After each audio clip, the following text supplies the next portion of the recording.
He depleted our retirement account to fund his affair with his secretary. 3 months later, I watched from my new beachfront property as federal agents raided his office. The anonymous tax fraud tip that triggered the investigation came from an untraceable email account, one I'd created specifically for this purpose. 7 years of marriage had taught me patience. 6 months of betrayal taught me precision. Before we jump back in, tell us where you're tuning in from, and if this story touches you, make sure you're subscribed, because tomorrow I've saved something extra special for you. The hotel conference room buzzed with the familiar tension of high-stakes negotiation. Men and women in tailored suits exchanged polite but guarded smiles, each representing firms with competing interests in the outcome of today's settlement discussion. I adjusted my blazer, charcoal gray, conservatively cut but impeccably tailored, and reviewed my notes one final time. Across the mahogany table, David Chen, IRS Criminal Investigation Division Special Agent, nodded slightly in my direction. Our previous communications had been entirely confidential. Encrypted emails, secure phone lines, carefully planned meetings in locations where we wouldn't be recognized. To everyone else in the room, we were strangers. Only we knew the truth. That every document in his government-issued briefcase had come from me. The door opened, and my husband Michael entered, flanked by his attorney. His confident stride faltered when he saw me. This wasn't part of his script. In his version of events, I was still the devastated wife, too emotionally broken by his infidelity to function, too financially dependent to fight back. The woman, he'd dismissed as just a simple housewife with no head for business, was now seated at the table where his financial fate would be decided. Rachel? His voice carried that familiar tone of condescension poorly disguised as concern. What are you doing here? This is a serious legal matter. You should let the professionals handle this. I smiled, the kind of smile that reveals nothing, yet promises everything. I am a professional, Michael. In fact, I'm the forensic accountant who uncovered your elaborate tax evasion scheme. I slid a business card across the table. Rachel Sullivan, CPA, CFE. I've been consulting with the IRS for the past 3 months. The color drained from his face as 7 years of underestimation collided with the reality before him. His attorney leaned over, whispering urgently. But Michael wasn't listening. He was staring at me, finally seeing what had been there all along. The journey to this moment began 6 months earlier with a simple notification on my phone, a credit card alert for a hotel charge I didn't recognize. That single alert had unraveled the fabric of what I thought was my life, revealing a pattern of deception far more complex than a simple affair. The diamond tennis bracelet I discovered hidden in his golf bag wasn't meant for me. The unexplained business trips didn't involve clients. The late nights at the office weren't devoted to building our future. But those betrayals, painful as they were, proved to be just the surface of Michael's deception. Our shared financial history had always been characterized by what Michael called a clear division of responsibilities. He managed the investments, tax planning, and business affairs. I handled the household budget, everyday expenses, and charitable contributions. "You're so good with the little things," he would say, as though managing our daily lives was somehow less significant than his quarterly portfolio reviews. What he never knew, what he never bothered to discover, was that before we met, I had been on track to become a partner at one of the country's most prestigious accounting firms. My degrees in finance and forensic accounting hadn't disappeared when I took his last name. They had simply been filed away, waiting for the moment when they might be needed. That moment arrived when I discovered not just emotional betrayal, but financial devastation. Our retirement accounts, emptied, our joint savings, drained to a fraction of what they should have been. Our investment portfolio, leveraged in ways that placed all the risk on my future while securing his present indulgences. My initial shock quickly gave way to something colder, more calculated. The skills that had once made me a rising star in accounting hadn't faded. They had sharpened through years of managing increasingly complex household finances and tracking the labyrinthine expenses of our family life. The night after discovering the affair, I sat at our kitchen island, laptop open, a glass of his expensive Bordeaux in my hand. While he texted excuses about another late night at the office, I began the meticulous process of reconstructing our financial history. Bank statements, credit card records, investment accounts, property deeds, digital breadcrumbs that would lead me through the hidden landscape of our marriage. By morning, I had created a preliminary financial timeline that raised more questions than it answered. Large cash withdrawals that corresponded with his business trips, wire transfers to shell companies with vague purposes, investment losses that somehow never appeared on our tax returns, and most concerning, a pattern of reported business expenses that seemed to fluctuate wildly depending on how profitable his company had been each quarter. Michael's consulting firm specialized in helping mid-sized businesses optimize their operations and maximize profitability. The irony wasn't lost on me. The efficiency expert who had built a career telling others how to run their businesses had been running a financial shell game in his own backyard. I needed more information, but I also needed time. If Michael suspected I was investigating him, everything would disappear. Digital records would be deleted, paper trails shredded, accounts closed. My advantage lay in his underestimation, as long as he believed I remained the trusting wife, focused on recovering. From his infidelity rather than uncovering his fraud, I would have the time and access I needed. So I played the role he expected. I cried when appropriate, raged when anticipated, and ultimately presented the wounded but willing spouse interested in reconciliation. Each emotional display was calculated, each apparent vulnerability strategic. While he believed he was managing my reaction to his affair, I was building a case that would ultimately destroy everything he had built. Our home office became my command center during the hours he was away. The background in forensic accounting that he had dismissed as unnecessary complication for a woman who would obviously prioritize family over career became my most potent weapon. I created systems for organizing and analyzing the information I gathered, spreadsheets that tracked financial movements, timelines that correlated business activities with personal expenditures, network maps that connected shell companies to legitimate business expenses. The more I discovered, the more complex the picture became. Michael hadn't just been hiding an affair. He had been orchestrating a years-long tax evasion scheme, business expenses that never occurred, losses that were manufactured through paper transactions with companies he secretly controlled, income diverted through offshore entities that circled back as consulting fees for services never rendered. The scope was breathtaking, not just in its financial scale, but in its detailed orchestration. This wasn't opportunistic tax avoidance. This was calculated, intentional fraud. And it extended beyond our personal finances to his business operations, potentially putting his clients and employees at risk. I needed expert confirmation before proceeding, someone who could verify my findings without alerting Michael. During our marriage, I had maintained a small network of former colleagues, connections that Michael had dismissed as cute attempts to keep a foot in the professional world. These dismissals had always stung, but now they provided the perfect cover for reaching out without raising suspicion. Emma Richardson had been my roommate during our master's program and now worked as a senior investigator for a financial crimes unit. Our occasional lunches and birthday messages had maintained a connection that proved invaluable. I reached out casually, suggesting a catch-up coffee at a cafe deliberately chosen for its location, far from Michael's usual haunts. Just a friendly review, I told her, sliding a USB drive across the table.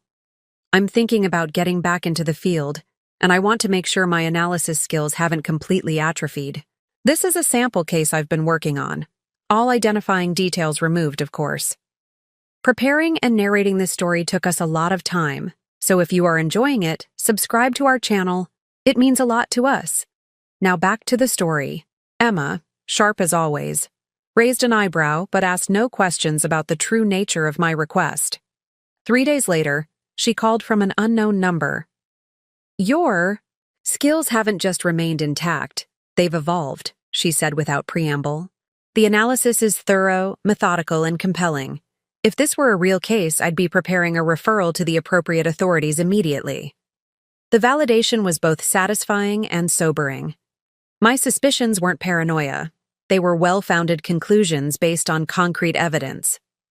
The question now was how to proceed. Traditional divorce would be insufficient. A standard legal separation would likely result in Michael hiding assets, destroying evidence, and potentially leaving me financially vulnerable despite the prenuptial agreement I had signed in what now seemed like another lifetime. More importantly, it would allow him to continue defrauding the government and potentially harm others through his ongoing schemes. No, this required precision, strategy, and patience. The kind of calculated response that Michael had never believed me capable of executing. I created a secured email account using a VPN connection from a public library computer. I purchased a prepaid phone with cash at a convenience store 3 towns away from our home. I established a safe deposit box at a bank where neither of us had ever conducted business. Each step methodical, each precaution necessary. The initial contact with the IRS Criminal Investigation Division was deliberately sparse. Just enough information to establish credibility without revealing my identity or connection to the case. I knew from my background that the IRS received thousands of fraud tips annually. Standing out required providing compelling evidence while protecting my position. Special Agent David Chen responded within 48 hours, a sign that my initial submission had risen above the noise. Our early communications were carefully choreographed, dance of revelation and verification. I provided enough evidence to maintain interest without compromising my safety or future leverage. As trust developed, I gradually expanded the information shared, building a comprehensive picture of Michael's activities. Agent Chen's experience in financial crimes investigation brought new perspectives to my analysis, identifying patterns and connections I had missed. This isn't just tax evasion, he noted during one of our secure calls. There are elements here that suggest money laundering, wire fraud, and potentially even securities violations. The jurisdictional overlap makes this case particularly significant. Before I continue with the details of how my husband's betrayal became his downfall, I want to thank each of you for being here. Your support means everything as I share this journey from devastation to empowerment. If this is your first time, on this channel, we focus on stories of resilience and strategic justice, moments when the underestimated prove their true capability. Consider subscribing to join our community of survivors who refuse to remain victims. Some might view my story as simply a tale of revenge, but it represents something far more significant, a reclamation of power that was systematically denied. What happened between Michael and me reflects patterns that occur in countless relationships, where financial control becomes a tool of domination, where expertise is dismissed based on gender, where dedication to family is weaponized to justify exclusion from financial decisions. The details of my story may be unique, but the underlying dynamics are painfully common.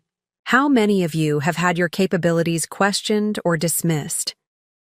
How many have discovered that the person who promised to be your partner has been systematically undermining your financial security?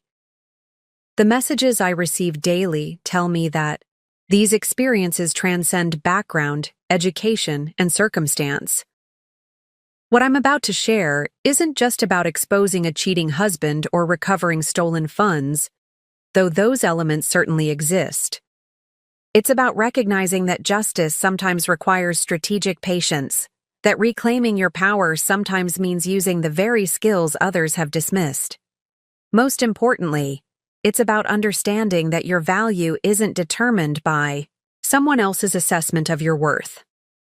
As we return to that pivotal moment in the negotiation room, remember that my path there wasn't straightforward or easy. It required confronting painful truths, developing new skills, and ultimately choosing a form of justice that served more than just my personal interests. The table in that hotel conference room represented more than just a meeting place for legal negotiations. It became the stage for a transformation years in the making, the moment when Michael's perception of me collided irrevocably with reality.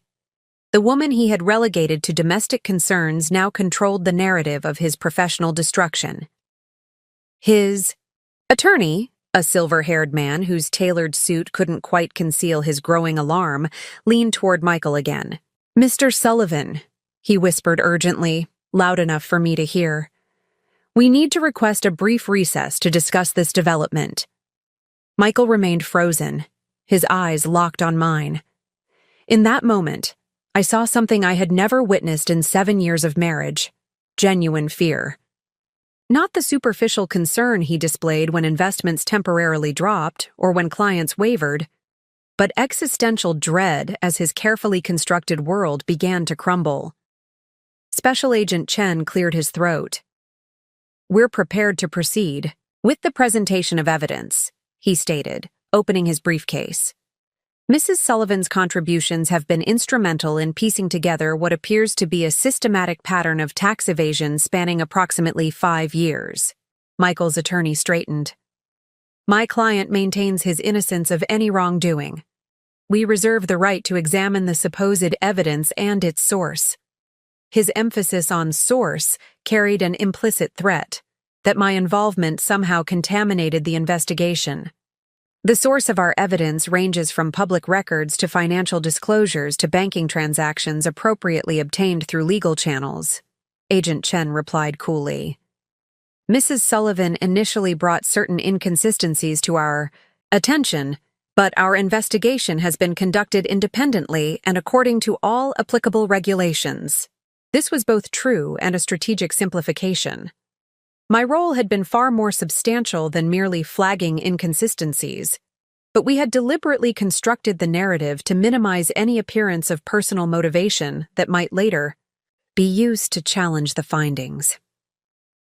As Agent Chen began methodically outlining the case against Michael, I allowed my mind to drift back to the moment this journey truly began, not with the discovery of the affair, but with what I found afterward. The affair had been painful but almost cliché in its predictability. Executive husband, younger secretary, expensive gifts, hidden hotel rendezvous. It followed a script so common it barely deserved mention. What distinguished our situation was what lay beneath that conventional betrayal.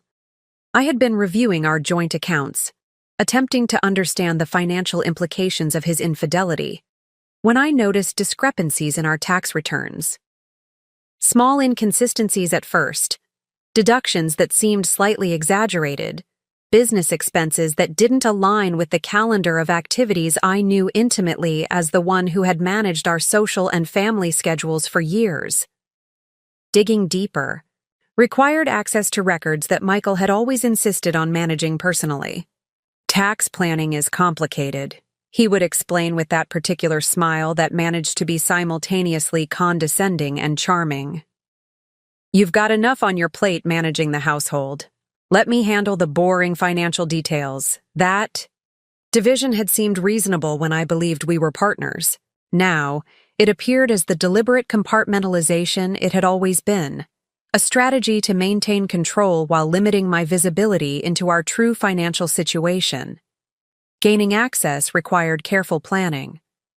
Michael's password management was systematic but predictable, following patterns based on significant dates and personal references he believed only he would recognize. What he failed to consider was that the woman who organized every birthday, anniversary, and family event would have intimate knowledge of exactly those reference points.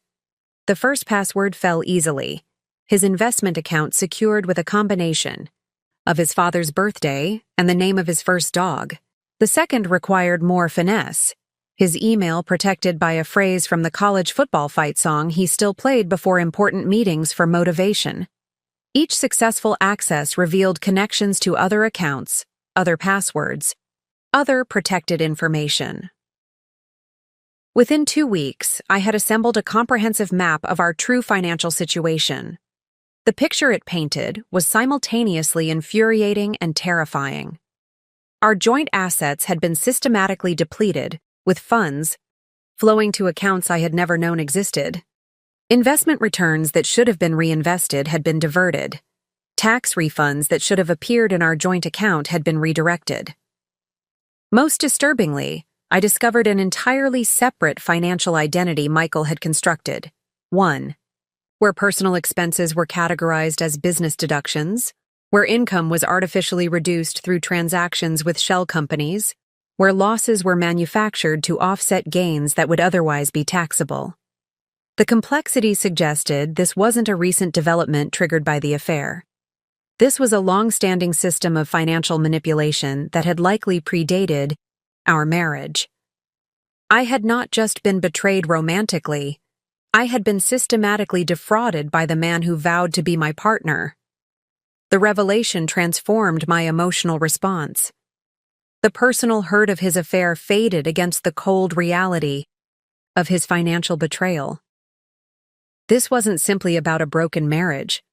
This was about criminal activity that threatened not just my financial future, but potentially implicated me in tax fraud. I had unknowingly signed joint returns for years. Legal divorce proceedings would likely reveal some financial impropriety, but the discovery process was designed for equitable division of legitimate assets, not the forensic investigation of potential criminal activity. Standard divorce would allow Michael to control the narrative, potentially hide assets, and continue his schemes under a slightly modified structure. The IRS, however, approached financial investigations differently. Their interest wasn't in marital equity, but in uncovering and prosecuting deliberate tax evasion. Their investigators had resources and authority that even the best divorce attorneys couldn't access. Most importantly, they had the power to freeze assets before they could be hidden, transferred, or depleted. My decision to contact them wasn't motivated solely by revenge, though I won't pretend that element was entirely absent.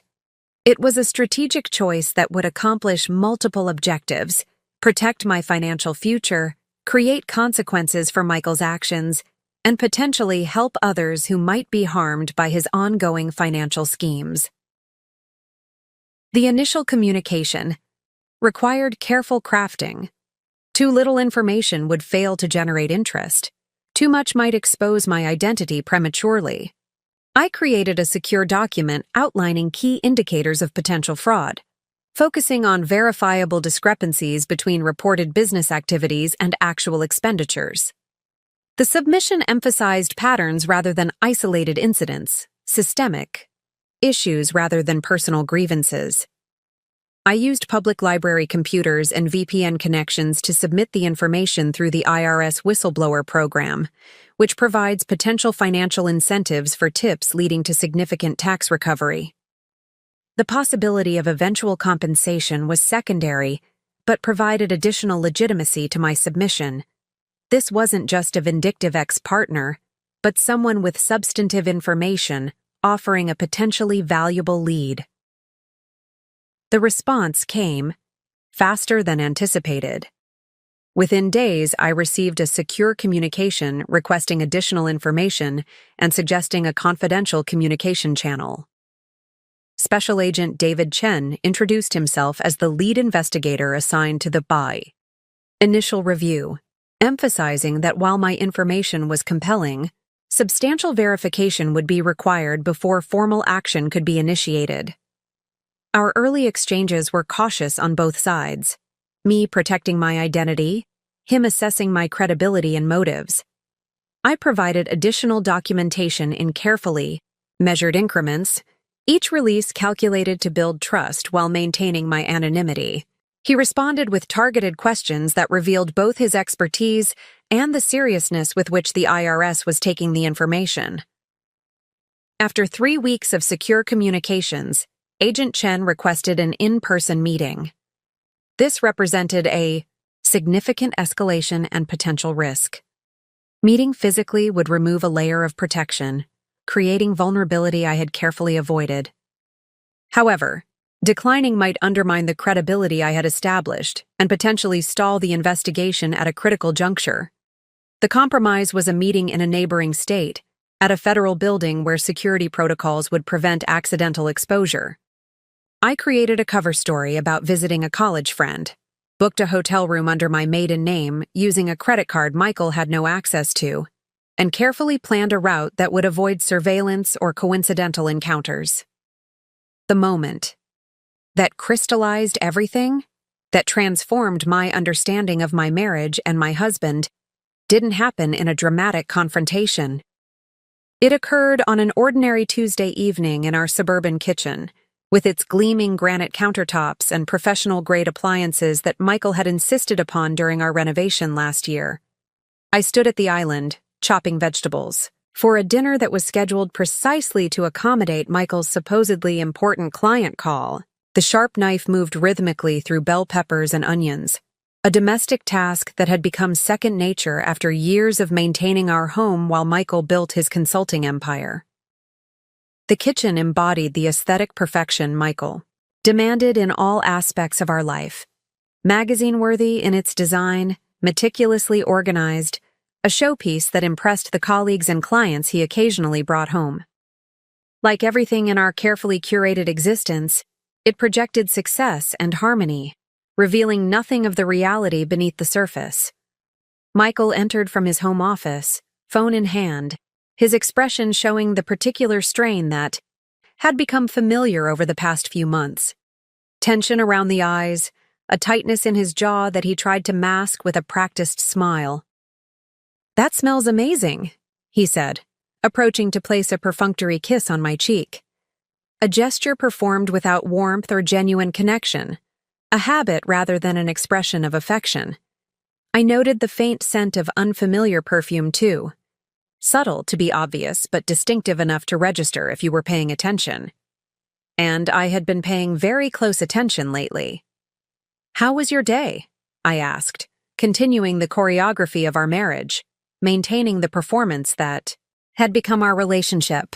"Productive. Stressful. The Wellington account is becoming complicated." He opened the refrigerator, selected a craft beer from his carefully curated collection. "The clients keep changing parameters, and my team is scrambling to adjust projections." The Wellington account. Another fabrication in a marriage built increasingly on lies. Through my methodical investigation of our finances, I had already discovered that no client by that name existed in his firm's roster. It was simply another placeholder in the elaborate fiction he had constructed. I noticed something strange. "Today?" I said carefully, keeping my tone casual as I scraped chopped vegetables into a waiting pan. "I was trying to make an online payment for the landscaping service, but our joint account seems to have a much lower balance than I expected." Michael's expression shifted almost imperceptibly, a flicker of calculation crossing his features before settling back into casual confidence. "Year-end investment reallocation," he explained smoothly. "I moved some funds into a different vehicle that's showing better potential returns. I meant to mention it." The lie flowed easily, practiced. He had delivered similar explanations whenever I noticed financial discrepancies over the years, each time with the same dismissive certainty that preempted further questions. "That makes sense," I replied, matching his casual tone. "I've just been trying to get a better handle on our overall financial picture lately.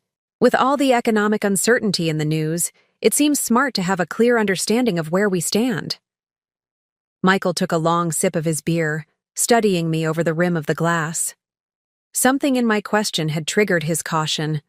Perhaps because it deviated from our established pattern where he handled all financial matters without interference.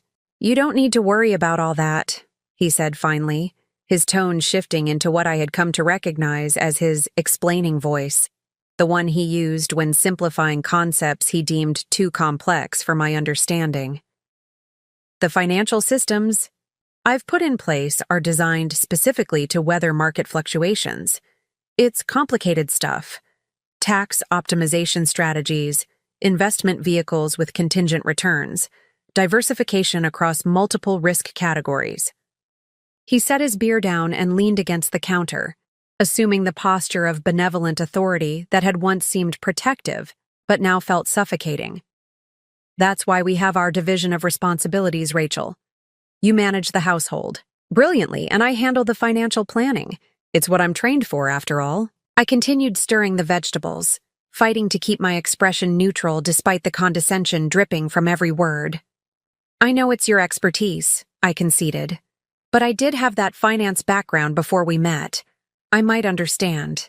More than you think. Michael laughed, a short, dismissive sound that fell between us like a declaration.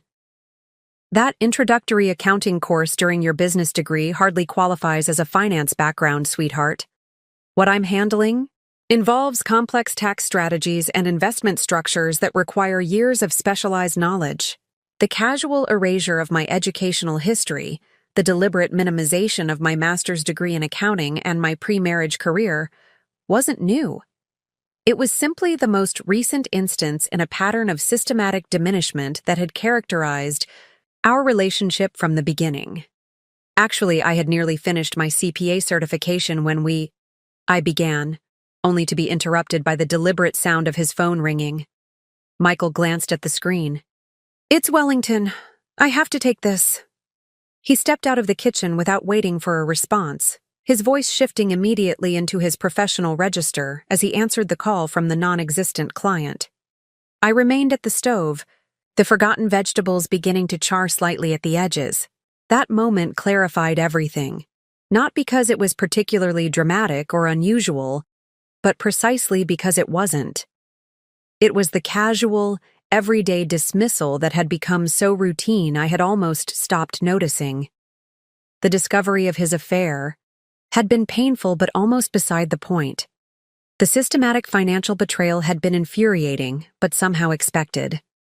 But this routine dismissal of my capabilities, this casual erasure of my intelligence and expertise, this was the true nature of our marriage revealed in its most honest form. Michael didn't just lie about his activities or hide his financial manipulations. He fundamentally dismissed my capacity to understand them. His entire strategy depended on my acceptance of a role he had assigned me. The capable homemaker with no head for complex financial matters. The supportive wife who couldn't possibly comprehend the sophisticated methods he employed to build our future. That dismissal was the foundation upon which he had built every other deception. It wasn't just that he believed he could hide his affair.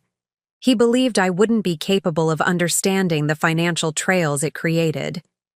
It wasn't just that he thought he could divert our assets. He was convinced I wouldn't have the skills to track the movements. It wasn't just that he had constructed elaborate tax fraud schemes. He was certain I lacked the expertise to recognize them. His entire criminal enterprise operated on a single core assumption that I was exactly what he had decided I was. Nothing more, nothing less. I turned down the heat under the pan and took a deep breath. Something settled within me. Not rage, not hurt, but a cold, clear certainty. I would not just expose his betrayal. I would systematically dismantle the assumptions that enabled it. I would use the very expertise he dismissed to construct his downfall with the same methodical precision he had used to construct his fraud. 2 days later, I found myself in our home office during Michael's extended business lunch. Another, thinly disguised rendezvous with his mistress. I had already accessed his primary computer using passwords I'd carefully collected, but had discovered it contained only the sanitized financial records he expected others might eventually see. Thorotai. Real evidence would be elsewhere, likely on the encrypted external drive he kept locked in his desk drawer. The lock wasn't sophisticated. It yielded easily to the small set of pics I had ordered online and practiced with for weeks, preparing for exactly this moment. The drive contained exactly what I expected: parallel financial records showing the true state of our affairs. Tax returns with 2 versions: the official documents filed with the IRS and the accurate calculations showing actual income and expenses. spreadsheets tracking movements between legitimate accounts and shell companies, documentation of property purchases made through obscured ownership structures. Most damning were the emails between Michael and his private banker, discussing strategies for moving assets offshore in ways that would be untraceable in the event of personal complications. A thinly veiled reference to potential divorce proceedings. As I methodically copied the files, careful to leave no digital fingerprints, I felt no triumph, no vindication, only a profound sense of clarity. The husband who had belittled my financial acumen, who had treated my intelligence as a quaint but limited resource, had inadvertently provided me with everything needed to bring his carefully constructed world crashing down. That evening, as we sat across from each other at our dining table, Michael talked extensively about a business conference he planned to attend the following month.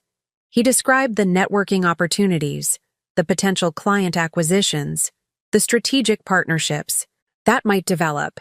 He explained how the expanded business would secure our financial future, how his vision would ensure prosperity long into our retirement years.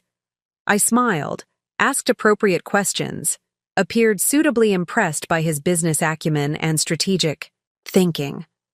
The performance was flawless on both sides, he believing he was sharing his professional world with an admiring spouse, me knowing that within weeks, that world would no longer exist.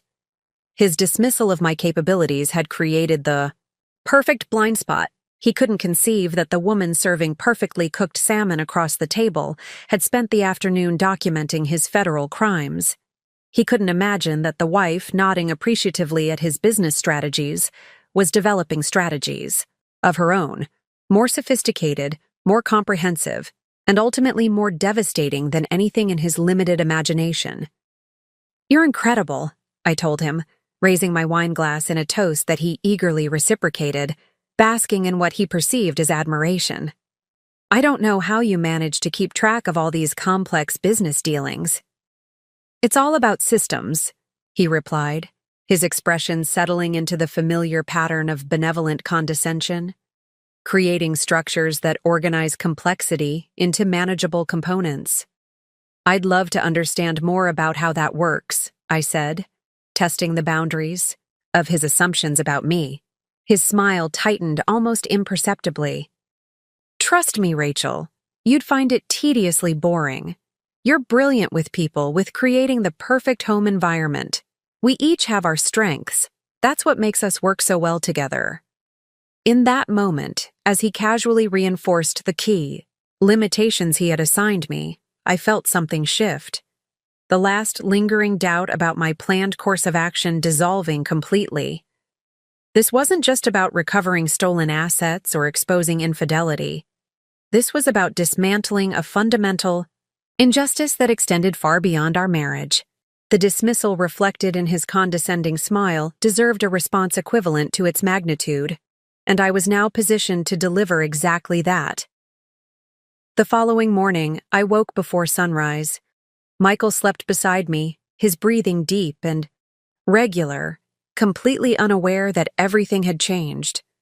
I slipped from the bed carefully, not wanting to disturb what would be one of his last peaceful nights of sleep.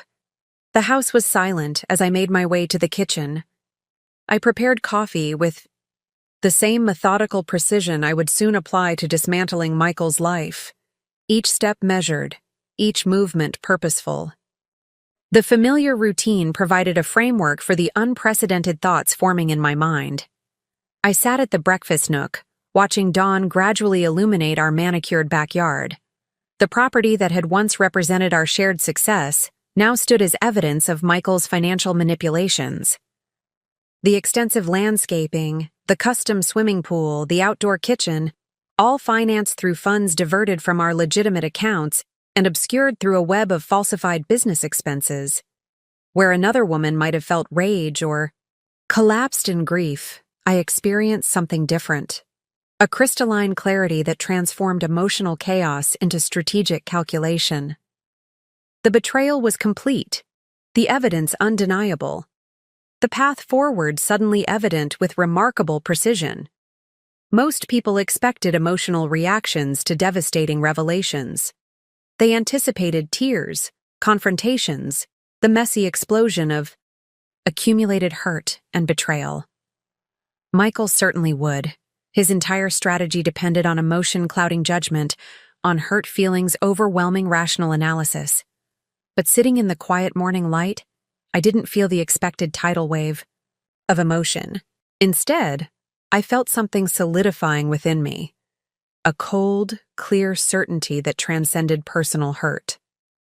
This wasn't just about a betrayed wife or a broken marriage. This was about justice, accountability, and the systematic correction of a profound imbalance. I opened my laptop and created a new document. At the top, I typed Strategic Response Framework and began methodically outlining categories: evidence collection, asset protection, professional network activation, legal considerations, timeline management. Under each heading, I developed detailed action items, consideration factors, and potential contingencies. This wasn't a revenge plan. Revenge was emotional, reactive, ultimately unsatisfying.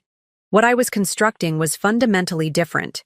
A comprehensive strategy designed not just to expose Michael's crimes, but to ensure that the systems that had enabled them would no longer protect him.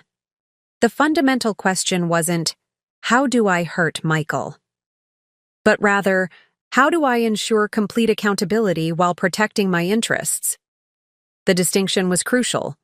One path led to mutually assured destruction, the other to strategic resolution. By the time Michael came downstairs, showered, and dressed for work, I had completed the initial framework and closed my laptop. He found me preparing his favorite breakfast, a domestic task that now served as tactical camouflage. "You're up early," he observed, accepting the coffee I offered. "Couldn't sleep," I replied with a carefully calibrated smile that suggested mild concern rather than seismic revelation. Thinking about redecorating the guest room. His relief was almost palpable. Domestic concerns represented familiar territory, reinforcing his perception of me as focused exclusively on home and family matters. "Whatever you think best," he said, his attention already shifting to his phone. "You always make the right choices with that stuff." As he skimmed emails and messages, completely oblivious to the transformation occurring before him, I felt an almost academic fascination with his blindness. The cognitive dissonance required to sit across from someone you've systematically betrayed, to accept their care while dismantling their financial security, to maintain the fiction of partnership while engaging in profound deception. It was remarkable in its pathology. "I'll be late tonight," he said, gathering his things. "The Hamilton project has some complications we need to address." Another lie. Another fictional client, another evening that would likely be spent with his mistress while fraudulent business expenses accumulated. "I'll keep dinner warm," I replied, playing my assigned role flawlessly. The domestic promise, maintaining the comfortable home he would return to after his deceptions, was particularly ironic given what I had set in motion. After Michael left, I immediately began implementing the first phase of my strategic plan. The initial step wasn't dramatic, but foundational, creating secure communications channels that would be undetectable to Michael. I purchased a prepaid phone with cash from a convenience store 30 miles from our home, one without security cameras at the register. I established new email accounts using public computers at different libraries throughout the county, each account created with carefully constructed false information that couldn't be traced to me. I rented a small safety deposit box at a bank where neither of us had accounts, using my maiden name and alternate identification. These weren't the actions of someone lashing out in pain. They were the calculated moves of someone constructing an independent operational framework, creating secure channels, establishing resource caches, building communication infrastructure that existed entirely outside Michael's awareness or control. By early afternoon, I had completed the security foundations and moved to the second phase, strategic evidence collection. The copies I had already made of Michael's financial records provided a comprehensive overview of his fraudulent activities, but successful accountability would require more than just documentation. I needed context, patterns, supporting evidence that would transform isolated documents into a compelling narrative of systematic fraud.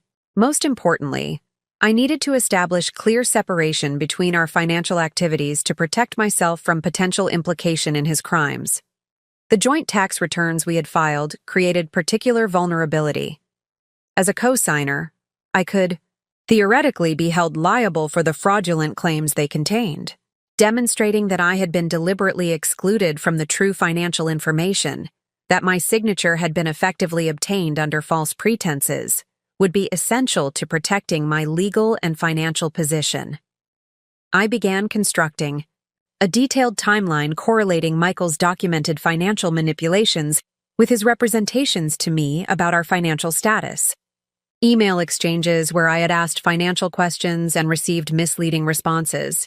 Text messages referencing joint financial decisions that had actually been unilateral actions by Michael.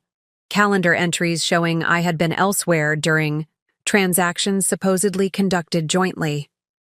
The picture that emerged was comprehensive and damning, not just of Michael's financial crimes, but of the systematic deception he had employed within our marriage to facilitate them. The evidence didn't just demonstrate tax fraud, it illustrated the calculated exploitation of marital trust to enable that fraud. By late afternoon, I had assembled enough preliminary documentation to move to the next phase, strategic outreach, to select professionals who could provide specialized guidance while maintaining absolute confidentiality. The first contact was Clara Jennings, a forensic accountant I had known during my pre-marriage career.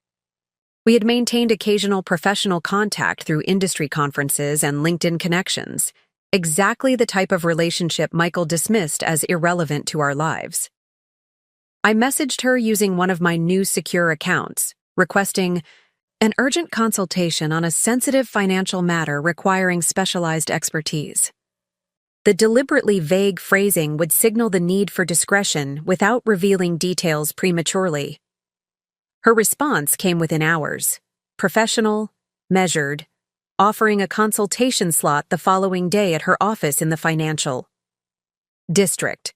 The location was perfect, a building housing dozens of financial services firms where I could enter without attracting attention or creating records that might later be discovered. The second contact was more delicate. Marcus Whitman, an attorney specializing in both tax law and criminal defense. We had no previous relationship, but his reputation for discretion and expertise in cases involving financial crimes made him the optimal consultant for my situation. The approach here required additional security measures. Rather than direct contact, I routed my inquiry through a professional referral service that specialized in connecting clients with appropriate legal representation for sensitive matters. The service's confidentiality protocols would provide an additional layer of security against premature exposure of my plans.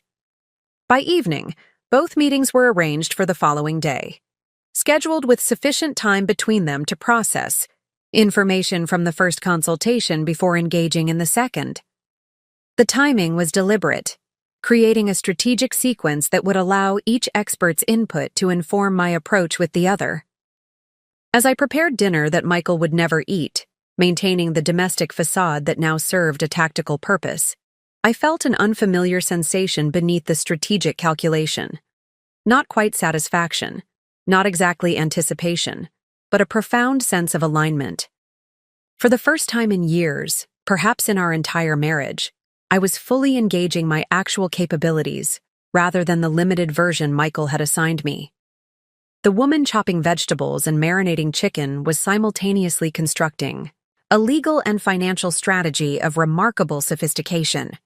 The wife preparing to maintain the fiction of normal domestic life was concurrently preparing to dismantle the actual foundations of that life. The supposedly financial naïf was developing approaches to complex tax and legal questions that would soon impress seasoned professionals in those fields. When Michael texted that he wouldn't make it home for dinner after all, citing a client, emergency that I knew was fabricated, I responded with appropriate wifely concern and understanding. His reply included a heart emoji and the message, "Don't know what I'd do without you." The irony wasn't lost on me.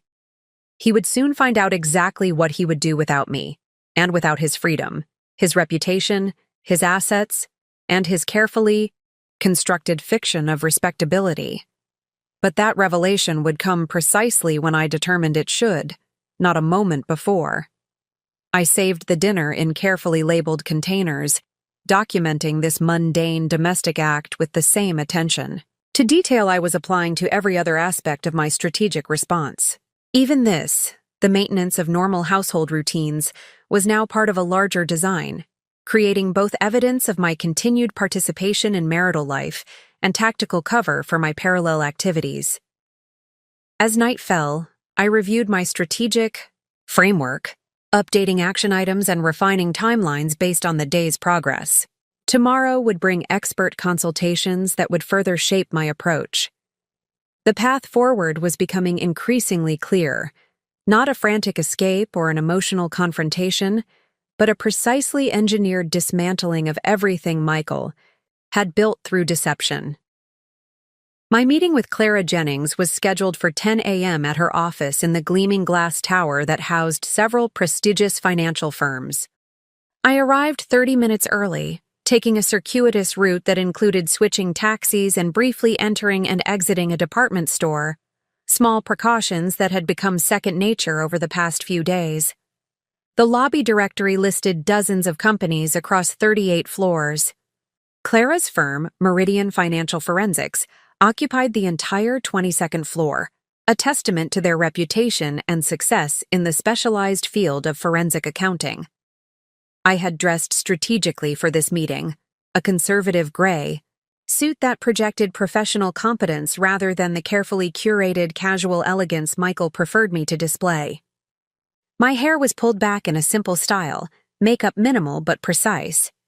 Everything about my appearance was designed to signal that I was a professional seeking professional services, not a distressed spouse looking for emotional support. The elevator opened directly into Meridian's reception area, all sleek lines and muted colors designed to convey both discretion and authority.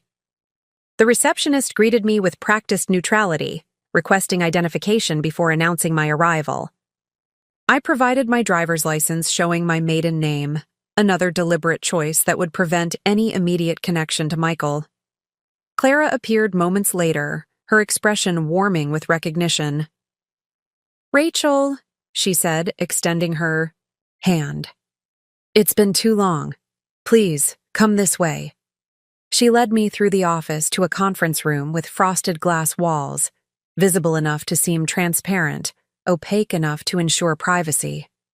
A subtle signal on a panel near the door turned the glass completely opaque as we entered. "Standard privacy protocol," Clara explained. "Once activated, it also engages sound dampening and electronic countermeasures." She gestured to the comfortable chairs surrounding a polished conference table. "How can I help you today?" I placed a sealed envelope on the table. "Before we begin, I need to establish privilege and confidentiality. This retainer should cover initial consultation and preliminary analysis." Clara nodded, understanding immediately the seriousness of whatever had brought me here. She opened the envelope, confirmed the contents, and signed a receipt that she then passed to me. "With that established," she said, her tone shifting from friendly to professionally focused, "what brings you to Meridian?" "I need a forensic analysis of potentially fraudulent financial activities," I replied, placing a USB drive on the table. "And I need absolute certainty about my own exposure or liability related to these activities." Clara picked up the drive, turning it thoughtfully in her fingers. "May I ask about the nature of your relationship to the subject of this investigation?" "He's my husband," I said simply. "And he's been systematically defrauding both me and the federal government for at least 5 years." If Clara was surprised by this direct statement, she didn't show it. Her expression remained professionally neutral as she connected the drive to a standalone computer, one specifically designated for reviewing sensitive materials, isolated from networks that might be compromised. "I'll need to review the contents. Before we proceed further," she said, "would you prefer to wait here or in our client lounge?" "I'll wait here," I replied. The client lounge would likely have other people, potential witnesses to my presence. The conference room offered complete privacy. Clara nodded and began reviewing the files. Her expression remained impassive, but I noticed subtle tells as she progressed through the documents: a slight narrowing of the eyes, an occasional pause to make notes, a barely perceptible shake of the head at particularly egregious examples. After 20 minutes of silent review, she looked up. "This is extensive," she said, her tone measured, "and sophisticated in its execution. You've already done considerable analysis yourself." It wasn't a question, but I answered anyway.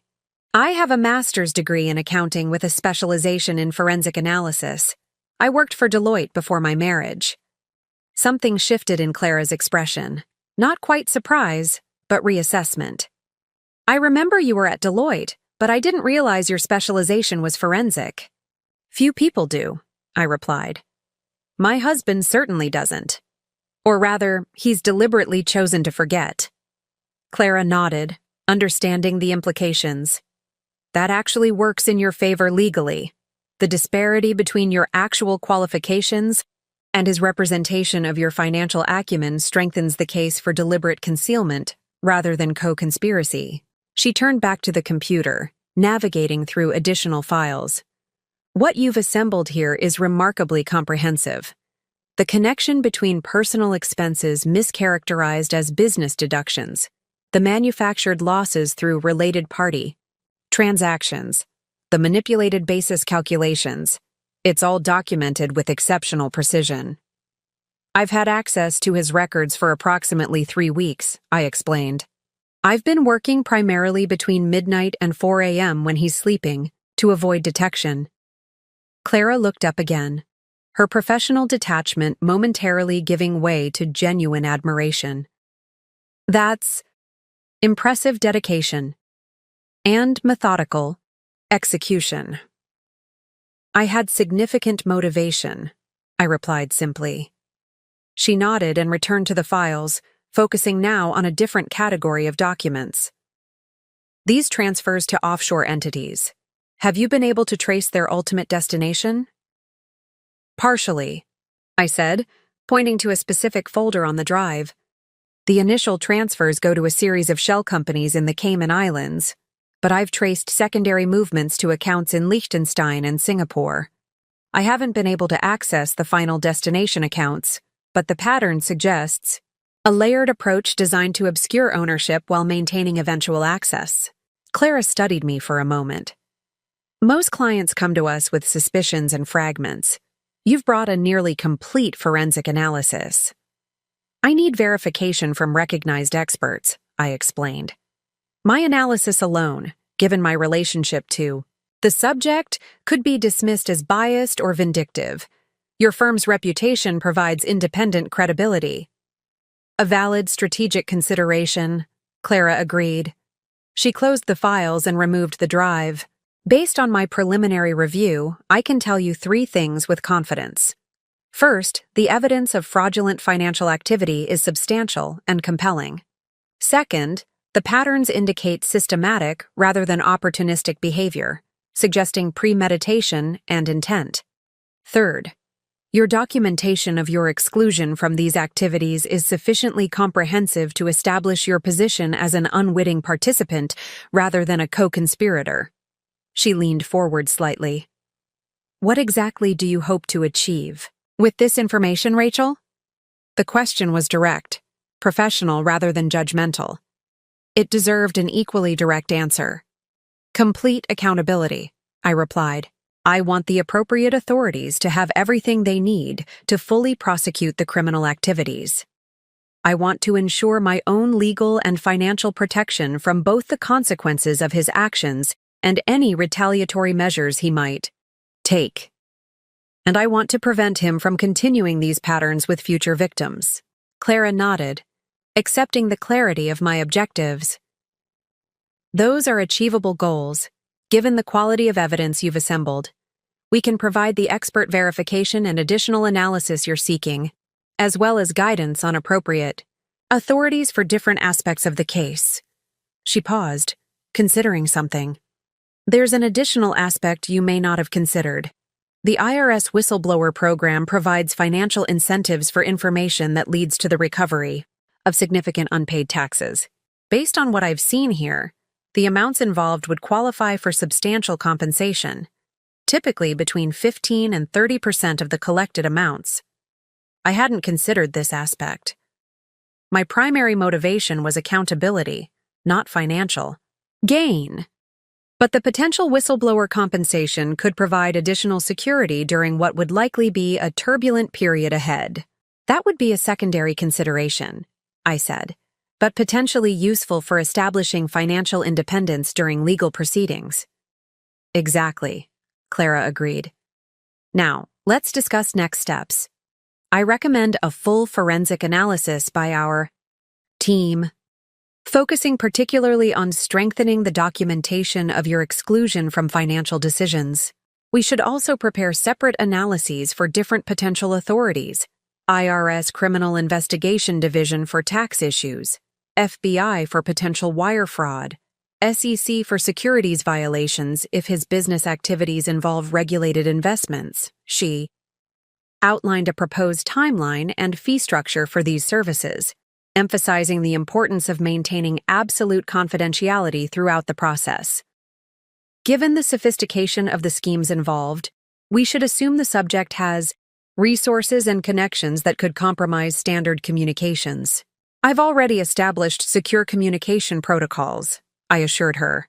Separate devices, encrypted channels, physical document exchange when necessary. Clara's expression showed that professional reassessment again. You've been remarkably thorough in your preparations. I learned from watching him, I replied.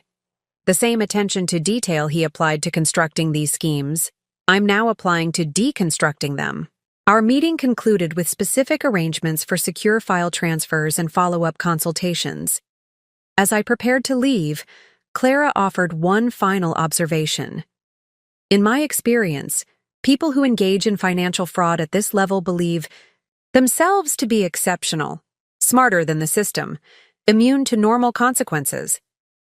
That belief creates a particular type of vulnerability, an inability to recognize when they're outmatched. Your husband has significantly underestimated his opponent. Yes, I agreed, gathering my things. He has. My second meeting of the day, with attorney Marcus Whitman, built upon the foundation established with Clara. The legal consultation provided additional dimensions to my strategic approach, focusing on jurisdictional considerations, potential criminal charges, and strategic timing for evidence presentation. Marcus was initially more reserved than Clara, approaching my case with professional caution until he had reviewed the evidence thoroughly. By the end of our 2-hour consultation, that caution had transformed into strategic alignment. The comprehensiveness of your documentation creates unusual advantages, he noted during our discussion of potential approaches. Typically, in cases involving spousal financial crimes, establishing the innocent spouse's lack of knowledge or participation requires extensive after-the-fact investigation. You've already assembled what amounts to a complete defense file before any charges have even been filed. As I left his office with a detailed legal strategy outline and formal representation agreement, I felt something I hadn't experienced since discovering Michael's betrayal. A sense of reclaiming control, not just over my immediate circumstances, but over my future trajectory. The woman who had once accepted Michael's dismissal of her financial capabilities had spent the day engaging with top professionals in their fields as a peer, contributing substantive analysis that earned their respect. Rather than their sympathy, the transformation wasn't recent or reactive. It was the emergence of capabilities that had always existed, merely hidden beneath the constraints Michael had imposed and I had temporarily accepted. As I returned home that evening, I moved seamlessly, back into the role Michael expected, the supportive wife focused on domestic matters, apparently oblivious to his financial manipulations and personal betrayals. The performance required minimal effort. I had been playing this character for years. Michael returned home late, offering the expected excuses about client meetings and project complications. I responded with appropriate interest and concern, maintaining the fiction that sustained our marriage and now served my strategic purposes. He spoke about his day, elaborating on fictional client interactions and business challenges. I experienced a peculiar form of double awareness, simultaneously engaging with the surface conversation while cataloging each fabrication as potential evidence. The skills I had developed in my previous professional life, temporarily redirected to maintaining our home, were now fully reactivated and focused on systematically dismantling the deception that had defined our relationship. Later, as Michael slept beside me, I reflected on the day's developments. The foundations I had established, secure communications, professional alliances, verified evidence, legal protections, were invisible but substantial. Like the hidden foundations of a building, they existed beneath the surface, unknown to casual observers but essential to supporting what would soon be constructed above. Michael's betrayal had been built on the assumption of my limitations. My response would be built on capabilities he had never bothered to recognize: patience, strategic thinking, forensic analysis, and the relentless pursuit of accountability. The hidden foundation was now in place. The next phases would be built upon it with the same methodical precision. The weeks that followed took on a distinct rhythm, a carefully choreographed balance between maintaining the facade of normal married life and meticulously building the case that would ultimately dismantle it. Each day required precise time management and unwavering attention to detail. My mornings belonged to Michael and the performance of our marriage. I prepared his breakfast, maintained light conversation about household matters and social obligations, asked appropriate questions about his work while appearing to accept his simplified explanations. This daily routine served dual purposes: maintaining his confidence in my ignorance while providing opportunities to collect additional evidence of his ongoing deceptions.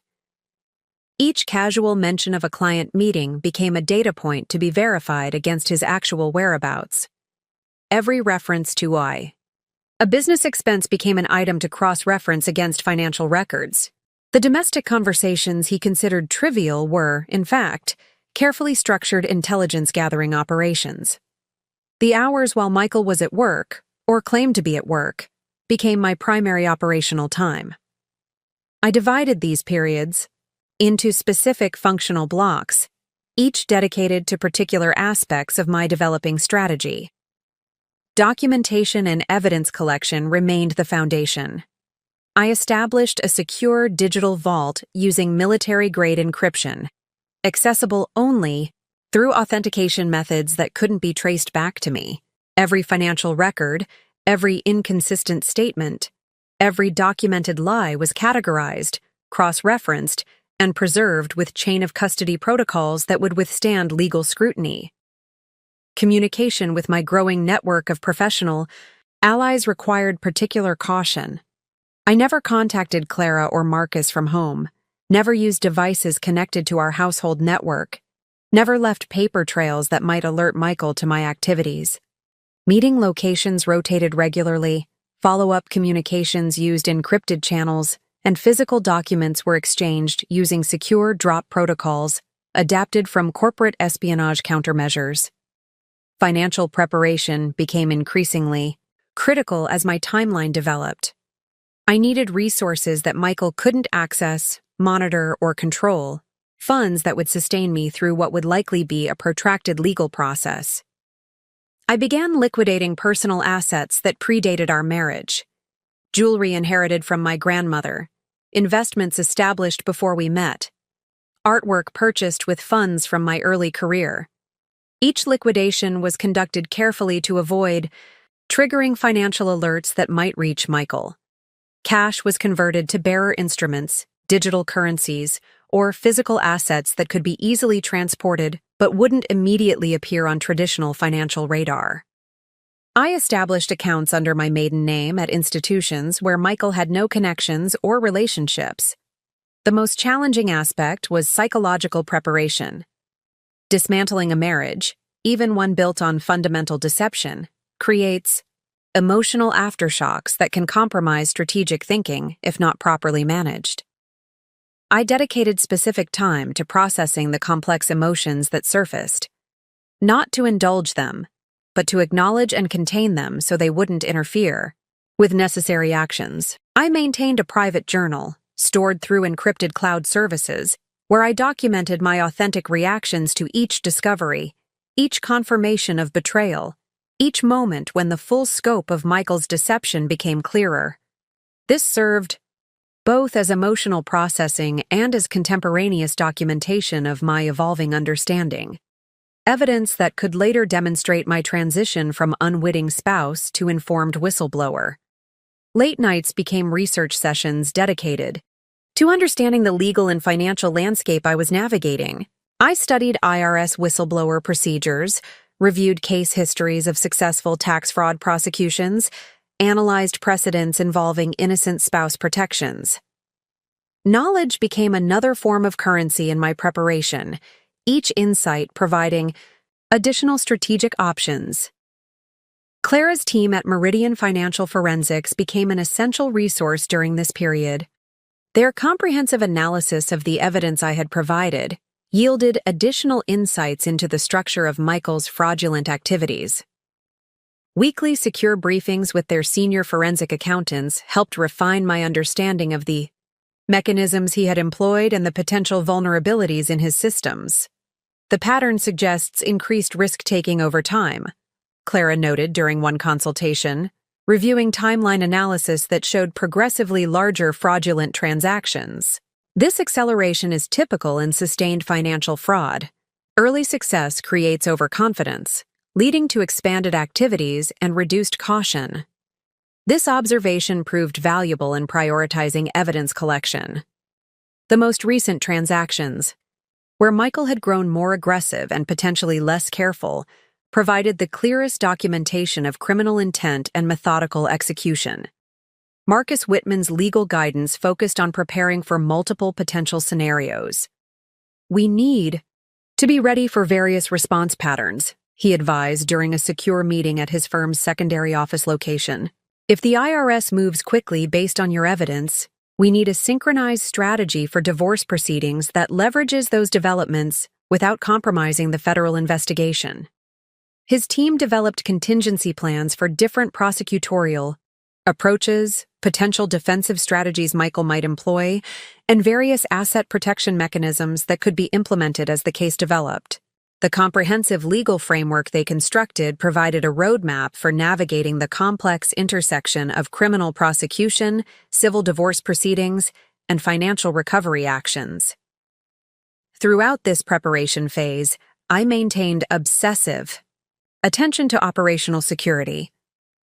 Michael's technical sophistication meant I couldn't risk standard approaches to communication or documentation. I purchased electronics with cash, used public Wi-Fi networks accessed through anonymizing services, and employed counter-surveillance techniques when meeting with my growing team of professional allies. Physical security required similar caution. I began regular visits to a gym across town, establishing a pattern that wouldn't raise suspicions while creating opportunities to meet contacts away from potential observation. I volunteered at a community center that happened to be in the same building as a private mail service where I received sensitive communications. Each movement served multiple purposes, creating both legitimate cover for my activities and operational opportunities to advance my strategy. As weeks became months, the scope of evidence grew exponentially. What had begun as documentation of personal financial betrayal expanded into comprehensive mapping of a sophisticated criminal enterprise. Michael's fraudulent activities extended beyond our personal finances into his business operations, client relationships, and investment structures. The most disturbing discovery came through Clara's specialized team focused on business analysis. They identified a pattern suggesting Michael had been leveraging client information for personal gain, potentially using confidential data from his consulting clients to inform investment decisions, a form of insider trading that added securities fraud to the growing list of potential charges.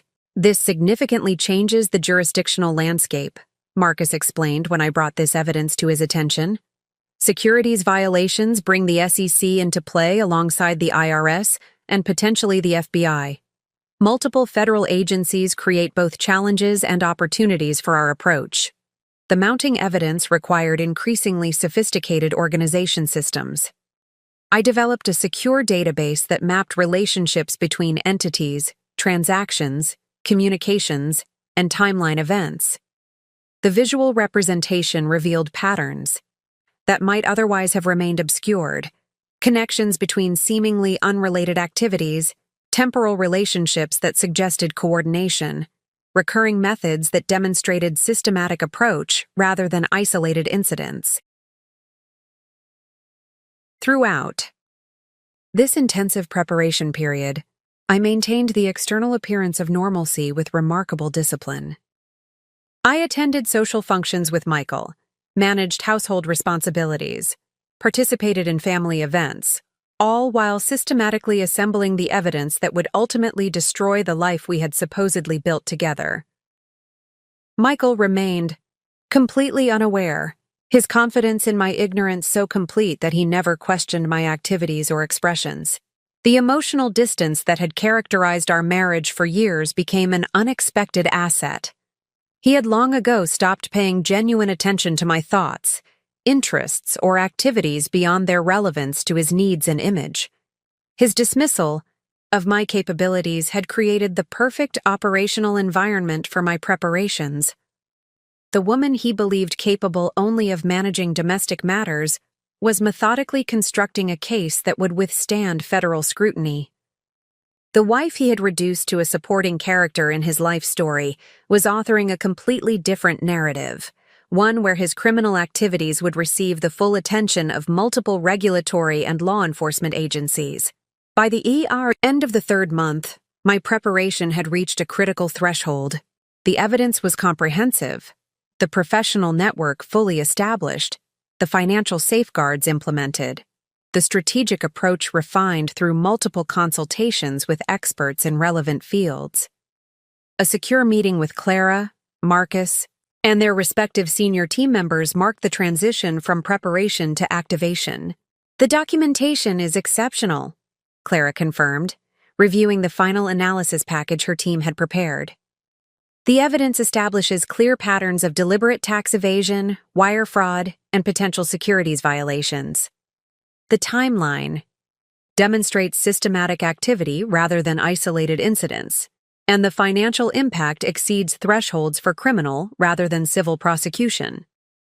Marcus nodded agreement. From a legal perspective, we've established multiple layers of protection for your position. The evidence of your exclusion from financial decision-making is compelling. The documentation of your discovery process is chronologically sound, and your cooperation approach aligns with established innocent spouse protocols. Then we're ready? For the next phase, I said, not as a question but as confirmation.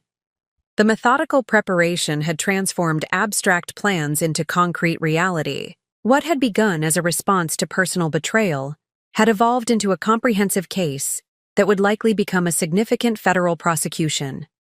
The systems were in place, the evidence secured, the strategies defined. The time had come to move from preparation to action. My initial contact with the IRS Criminal Investigation Division was deliberately understated, a secure online submission through their whistleblower portal that provided enough substantive information to warrant attention, without revealing my full hand. The submission included sample documentation of clear tax fraud, carefully selected to demonstrate both the significance of the case and the credibility of the source. I used a public library computer in a neighboring county to submit the information, Having thoroughly researched the facility beforehand to confirm the absence of security cameras that might record my presence, the submission included an anonymous email address for follow-up communications, one created specifically for this purpose using privacy protections that would prevent tracing. The calculated risk in this approach was precisely calibrated. Enough information to generate genuine interest from investigators. Not enough to allow Michael to identify the source if he somehow became aware of the inquiry. Each document had been scrubbed of metadata that might contain identifying information, each example chosen to demonstrate pattern without revealing my comprehensive understanding of his operations. 3 days after the submission, the anonymous email account received its first response, a standardized acknowledgement from the IRS whistleblower office, indicating the information had been received and was under preliminary review. The message included a case reference number and secure protocols for further communication. This seemingly minor development represented a significant tactical victory. The assignment of a case number confirmed that my submission had cleared the initial screening and was now within the formal IRS evaluation system. The secure communication protocols would allow for progressive disclosure of additional evidence without compromising my identity. My response to this opening was measured and strategic. I provided a second batch of documentation that expanded upon the initial submission, additional examples of fraudulent deductions, clear evidence of income concealment, and documentation of a shell company structure used to fabricate business losses. This calibrated escalation was designed to demonstrate that the source possessed substantial information beyond the initial disclosure. The IRS response came more quickly this time. Within 24 hours, a message arrived indicating the case had been assigned to a special agent for further investigation. The message included a request for a secure communication channel for more detailed exchange of information. This development accelerated my timeline but didn't fundamentally alter it. Marcus had predicted that a case of this magnitude, with clear documentation of systematic fraud, would likely trigger assignment to the Criminal Investigation Division rather than Civil Compliance units. The rapid response simply confirmed the effectiveness of my initial approach. I consulted with Marcus before responding, ensuring our next steps aligned with both immediate tactical objectives and longer-term strategic positioning. His guidance was clear. Establish the secure communication channel, but maintain anonymous status while gradually increasing the substantive information provided. The transition from anonymous tipster to identified cooperating witness needs to happen at precisely the right moment, he advised during our secure consultation. Too early, and you lose leverage and protection. Too late, and you risk appearing reluctant, which could compromise credibility. Following this guidance, I established encrypted communication with the assigned special agent, David Chen, an investigator with the IRS Criminal Investigation Division who specialized in complex financial fraud cases. Our initial exchanges maintained my anonymity while establishing the scope and significance of Michael's fraudulent activities. Agent Chen's approach was professional and methodical. His questions focused on verifying the authenticity of documents I had provided, establishing the mechanisms of the fraudulent schemes, and determining the full financial scope of the evasion. Each query revealed both his investigative expertise and the seriousness with which the IRS was treating the case. My responses were equally measured, providing comprehensive answers that demonstrated detailed knowledge while carefully avoiding information that would prematurely reveal my identity or relationship to Michael. The communication pattern established a foundation of credibility and competence that would prove valuable in later phases. After 2 weeks of increasingly detailed exchanges, Agent Chen proposed an in-person meeting to discuss potential formal cooperation. This represented both opportunity and risk. Direct interaction would significantly advance the investigation, but would necessarily compromise my anonymity. The timing aligned with my strategic framework. The preliminary investigation had progressed sufficiently to establish the legitimacy of the case, but not so far that my identity as the primary source had become irrelevant. It was the optimal moment to transition from anonymous tipster to formal cooperating witness. After consultation with both Marcus and Clara, I agreed to the meeting with specific conditions: a neutral location outside our immediate region, assurances of confidentiality, and the presence of my legal counsel. Agent Chen accepted these terms without hesitation, understanding the sensitivity of the situation. The meeting location, a federal building in a city 3 hours from our home, was selected specifically for its security protocols and absence of connection to either Michael's business activities or our personal lives. Marcus accompanied me as legal counsel, his presence providing both professional guidance and additional credibility to my position. The 4-hour meeting with Agent Chen and his supervisor transformed the investigation from preliminary inquiry to formal case development. I provided comprehensive documentation of Michael's fraudulent activities, tax returns with false deductions, bank records showing income diversion, evidence of shell companies used for artificial loss generation, and documentation of my own exclusion from these financial decisions. This is one of the most thoroughly documented initial presentations I've encountered in 15 years of financial investigations, Agent Chen's supervisor noted after reviewing the materials. The organization and analysis reflect professional-level understanding of both tax requirements and forensic documentation. I have a master's degree in accounting with specialization in forensic analysis, I explained, revealing my professional background for the first time. Before my marriage, I worked for Deloitte in their Financial Advisory Services division. This disclosure visibly shifted their assessment, not just of the evidence, but of me as a witness. The sophisticated analysis they had attributed to professional assistance was suddenly contextualized as the work of someone with relevant expertise deliberately applying their skills to documenting criminal activity. "And your husband is unaware of your background?" Agent Chen asked, the implications immediately clear to him. "He knows about my education and early career," I clarified. "But he has systematically dismissed and diminished that background, treating it as irrelevant to our financial management. His perception of me as financially unsophisticated is central to how he's maintained these fraudulent activities within our marriage." The remainder of the meeting focused on establishing formal cooperation parameters. Agent Chen outlined the investigative process moving forward, the potential timeline for enforcement actions, and the protections available to me as a cooperating witness. Marcus ensured that innocent spouse provisions were explicitly addressed, securing preliminary confirmation that the evidence clearly established my exclusion from the fraudulent activities. As the meeting concluded, I provided a final piece of critical information: details about upcoming financial transactions Michael had scheduled that would move substantial assets offshore through his established laundering channels.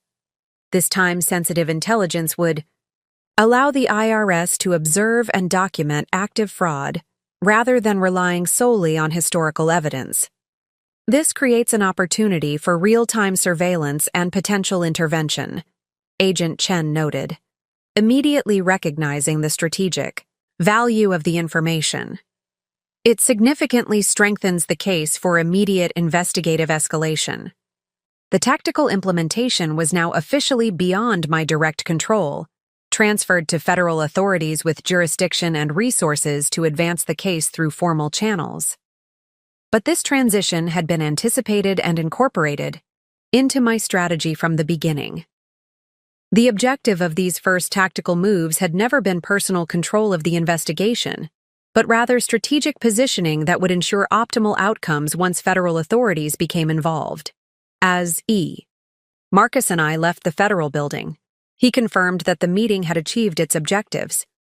They're fully engaged now.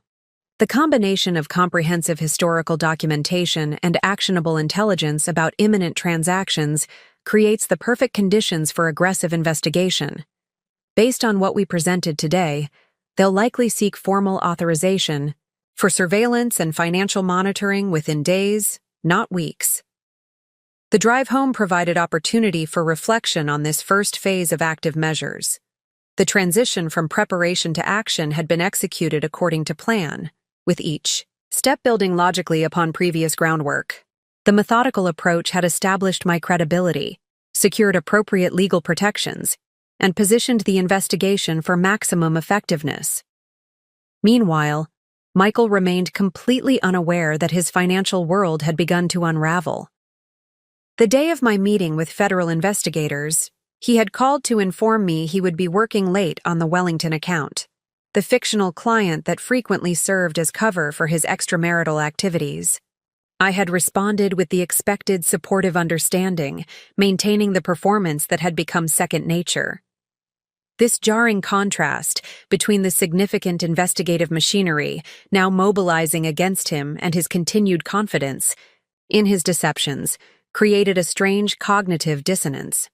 The man who believed himself too clever to be caught, too sophisticated to be exposed, had already been thoroughly documented as a criminal by the wife he had systematically underestimated. Decor. First tactical moves had been completed with precision and discipline. The foundation was established, the authorities engaged, the investigation advancing.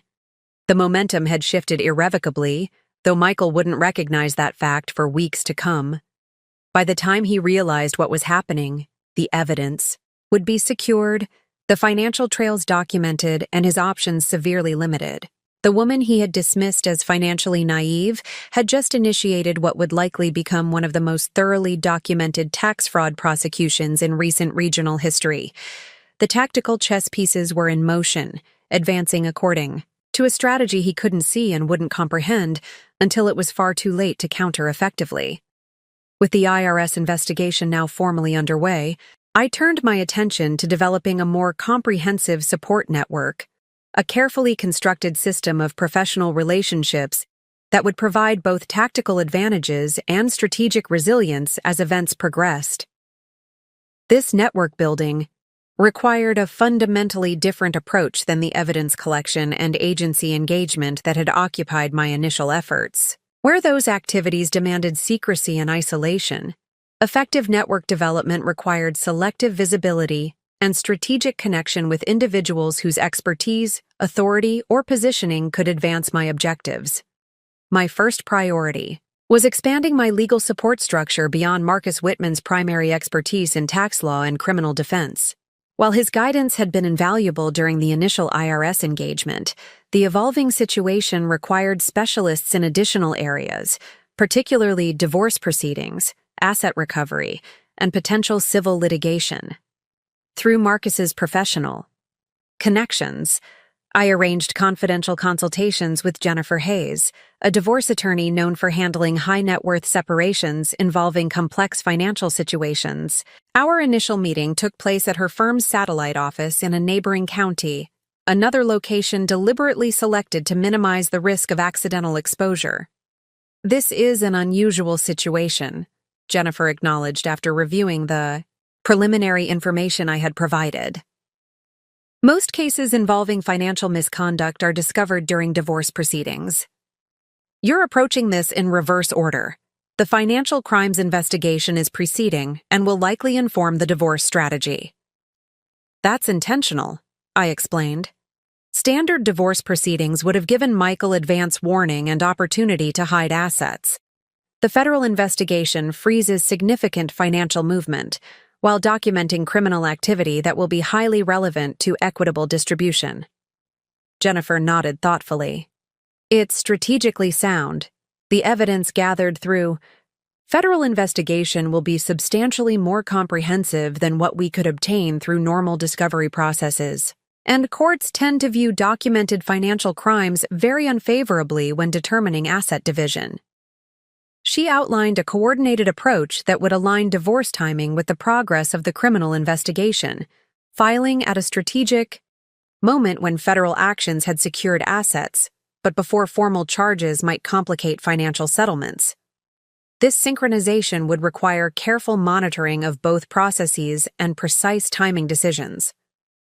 "We'll need to maintain regular, secure communication with Marcus to ensure the divorce strategy complements rather than compromises the criminal proceedings," she noted. The coordination between these parallel legal tracks will be critical to achieving optimal outcomes in both. With divorce representation arranged, I next focused on financial recovery expertise. Clara had recommended Brandon Michaels, a forensic asset recovery specialist, whose firm worked primarily with victims of financial crimes to locate and reclaim misappropriated funds. Our meeting took place at a quiet cafe selected for its absence of surveillance cameras and minimal staff. Based on the documentation you've shown me, we're looking at multi-layered concealment strategies, Brandon observed after reviewing selected financial records. The offshore structures, particularly the Liechtenstein and Singapore connections, suggest sophisticated attempts to distance assets from their origins. Can they be traced and recovered? I asked, focusing on the practical implications. Almost. Certainly, he confirmed. The very mechanisms designed to hide money create distinctive patterns when you know what to look for. Modern financial forensics can follow these trails with remarkable precision, especially when we have access to the originating accounts and initial transfer documentation, which your evidence provides. Brandon outlined a comprehensive asset tracing strategy that would run parallel to both the federal investigation and divorce proceedings, identifying hidden funds, documenting ownership chains, and establishing recovery mechanisms that could be implemented once legal proceedings created the necessary authority for reclamation. The key is coordination, he emphasized, echoing Jennifer's earlier point. Federal action may freeze some assets but overlook others. Divorce proceedings create certain financial disclosure requirements but have jurisdictional limitations. My team can help identify and address the gaps between these processes to ensure comprehensive financial recovery. The third critical addition to my network came through Emma Richardson, my former colleague who had provided initial verification of my findings. She introduced me to Daniel Parker, a reputation management consultant who specialized in helping wronged parties navigate the public dimensions of high-profile legal proceedings. Financial crimes at this level rarely remain private, Daniel explained during our confidential consultation. When federal charges become public, there will be media interest, professional community attention, and social network reactions. Having a strategic approach to managing these dimensions can significantly impact both legal outcomes and personal well-being. He outlined a measured communication strategy that would position me appropriately as events unfolded, neither seeking publicity nor appearing to hide, providing factual responses when necessary without fueling speculation, maintaining professional dignity throughout what might become a highly publicized case. The goal isn't to win a public relations battle, he clarified. It's to ensure that external perceptions don't negatively impact legal proceedings or future professional opportunities. The narrative established during this period will have long-term implications for your post-divorce life and career. This forward-looking perspective, considering not just the immediate legal challenges, but the subsequent rebuilding of my professional and personal identity, added an important dimension to my strategic planning. Each member of this expanding network contributed unique expertise while reinforcing a consistent approach, methodical, coordinated, focused on comprehensive rather than merely punitive outcomes. As these professional relationships developed, I maintained rigorous security protocols, using different meeting locations, secure communication channels, and careful documentation control. No single advisor had complete visibility into all aspects of my strategy, creating compartmentalized knowledge that reduced vulnerability while ensuring necessary coordination through my central management. The professional network was supplemented by a small but critical personal support system. Individuals who provided emotional rather than tactical support during a period of extraordinary stress and complex performance. This included Dr. Sarah Levine, a therapist specializing in betrayal trauma and complicated divorce situations, who helped me process the emotional dimensions of Michael's deception without compromising my strategic discipline. What you're experiencing combines multiple significant stressors, Dr. Levine observed during one of our sessions. The emotional betrayal of infidelity, the financial betrayal of fraud, the cognitive dissonance of maintaining a performance. While pursuing accountability, each would be challenging in isolation. Combined, they create extraordinary psychological pressure. Our weekly sessions provided a controlled environment for acknowledging and processing these emotions without allowing them to interfere with necessary actions. This emotional maintenance proved as important as any tactical preparation, ensuring my decision-making remained clear and strategic rather than reactive or impulsive. By the 6-week mark following my initial IRS submission, the network had developed into a comprehensive support structure. Legal, financial, reputational, and emotional resources aligned around a coordinated strategy. Each component operated with appropriate independence while maintaining necessary connections through secure channels I personally managed. This network development coincided with significant progress in the federal investigation.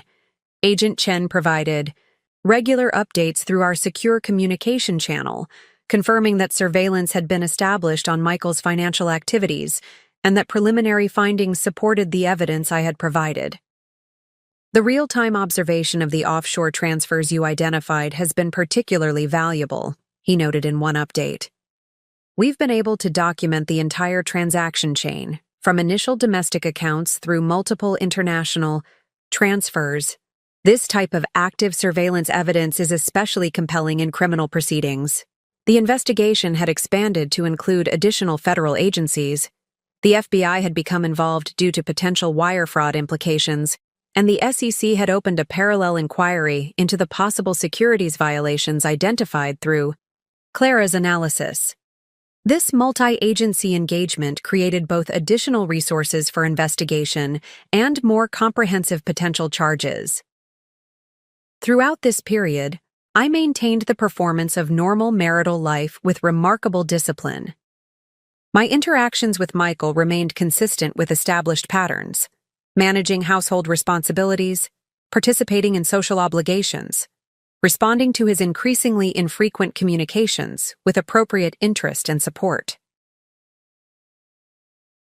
The performance required constant vigilance, but provided critical operational security as the various investigations progressed. Any premature indication of my knowledge or involvement could have triggered defensive actions that might compromise evidence collection or asset preservation. Michael's confidence remained absolute, his perception of me unchanged despite the sophisticated network I had assembled and the federal machinery now monitoring his every financial move. He continued to dismiss my occasional financial questions with the same condescending explanations, unaware that each response was being documented and analyzed by multiple professional experts. The contrast between appearance and reality grew, increasingly stark, between the supposedly naive housewife Michael believed he had married and the strategic architect coordinating a multidimensional response to his criminal activities. Between the successful financial expert he presented to the world and the desperate fraudster scrambling to maintain increasingly vulnerable schemes. This period of network development and investigation expansion created a strange liminal space, a time between the initiation of accountability and its ultimate manifestation. The mechanisms were in motion, but had not yet become visible to their target. The consequences were inevitable, but had not yet materialized. The strategic patience required during this phase was perhaps the most challenging aspect of the entire process. Having set events in motion, I now needed to allow them proper time to develop, to resist the impulse for premature confrontation or emotional disclosure that might compromise the methodical approach I had constructed. The network I had assembled provided critical support during this waiting period. Regular secure briefings with various team members maintained momentum while reinforcing the importance of coordinated timing. Each professional brought updates from their respective areas of responsibility, creating a comprehensive picture of developments across multiple fronts. As this network continued to solidify and expand, the balance of power shifted inexorably, though invisibly to Michael. The isolated, underestimated wife had become the central node in a sophisticated professional network focused on documenting, exposing, and creating consequences for his criminal behavior. The first tactical moves had initiated the process. The network development had created the infrastructure to sustain and expand it.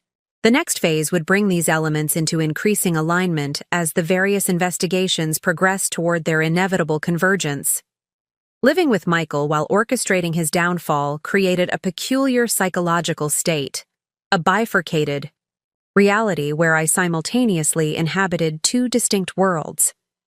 One was visible, performed, a continuation of the marriage role I had played for years. The other was hidden, authentic, focused on the methodical pursuit of justice and accountability. This dual existence required extraordinary compartmentalization. Each morning, I would transform from strategic architect to supportive wife, shifting my language patterns, body language, and conversational focus to maintain the persona Michael expected. Each evening, I would reverse the transformation, setting aside the performance to engage with my network of professionals through secure channels. The cognitive demands of this sustained performance are substantial, Dr. Levine noted during one of our sessions. You're essentially operating as a deep cover agent in your own home, maintaining a convincing facade while pursuing completely different objectives than those you're presenting. The performance wasn't merely passive deception, it required active engagement with Michael's continuing betrayals. When he called to explain he'd be working late, while his location tracker showed him at a hotel, I expressed appropriate understanding. When he mentioned business expenses that I knew were personal indulgences with his mistress, I asked suitable questions about the fictional clients involved. Each of these interactions required delicate calibration, showing enough interest to seem engaged, but not so much as to trigger suspicion, maintaining emotional responses consistent with my established patterns while internally documenting each new deception. The psychological toll of this constant performance was considerable, creating a strange disconnection between external behavior and internal reality. The dual existence extended beyond interpersonal dynamics into practical logistics. I maintained two distinct sets of records, communication systems, and daily schedules. My visible calendar showed household management, social engagements, and volunteer activities. My hidden calendar tracked meeting times with federal investigators, legal consultations, and financial recovery planning sessions. This separation required rigorous attention to detail. Devices used for secure communications never entered our home. Documents related to the investigation remained in physically separated secure locations, and all scheduling was designed to ensure my visible activities provided plausible cover for my actual movements. Your operational security measures would impress most intelligence professionals, Marcus commented during one of our coordination meetings. The separation between your visible and covert activities is remarkably comprehensive. The comment wasn't merely flattering. It reflected a genuine achievement in maintaining separation between worlds that could not be allowed to intersect until precisely the right moment. Any premature connection between my public persona and my investigative activities would compromise not just tactical advantage, but potentially my personal safety.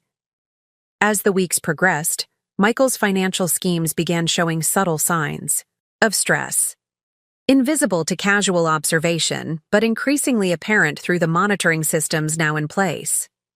Federal surveillance had identified pattern changes in his offshore transfers, suggesting he was encountering unexpected resistance. In some channels, his working hours extended as he attempted to manage growing complications in his fraudulent structures. These developments created both opportunity and risk within my dual existence. The opportunity came from Michael's increasing distraction. His focus on addressing financial challenges reduced his attention to domestic matters, creating more operational freedom for my parallel activities. The risk emerged from his growing stress and potential volatility. As pressure mounted, his behavior became less predictable, requiring more careful management of our interactions. Watch for escalation indicators, Agent Chen advised during a secure update meeting. Financial stress often triggers behavioral changes that can manifest in personal relationships. If you observe significant mood alterations or unusual questioning about financial matters, we should accelerate certain protective measures. This guidance led to additional security protocols in my daily operations, creating emergency communication channels, establishing rapid response procedures, and developing contingency plans for immediate separation if Michael's behavior suggested increasing risk. These precautions remained background measures, prepared but not yet necessary as his attention remained focused on external rather than domestic concerns. The dual existence created unexpected moments of surreal contrast.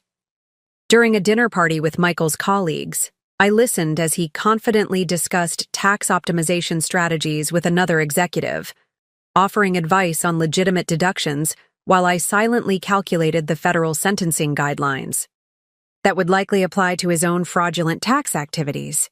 The cognitive dissonance in such moments was profound, requiring disciplined focus to maintain appropriate external responses while processing the layered ironies of the situation. These social performances became increasingly frequent as Michael, feeling financial pressure from changes he couldn't fully understand, sought to reinforce his professional image through expanded networking.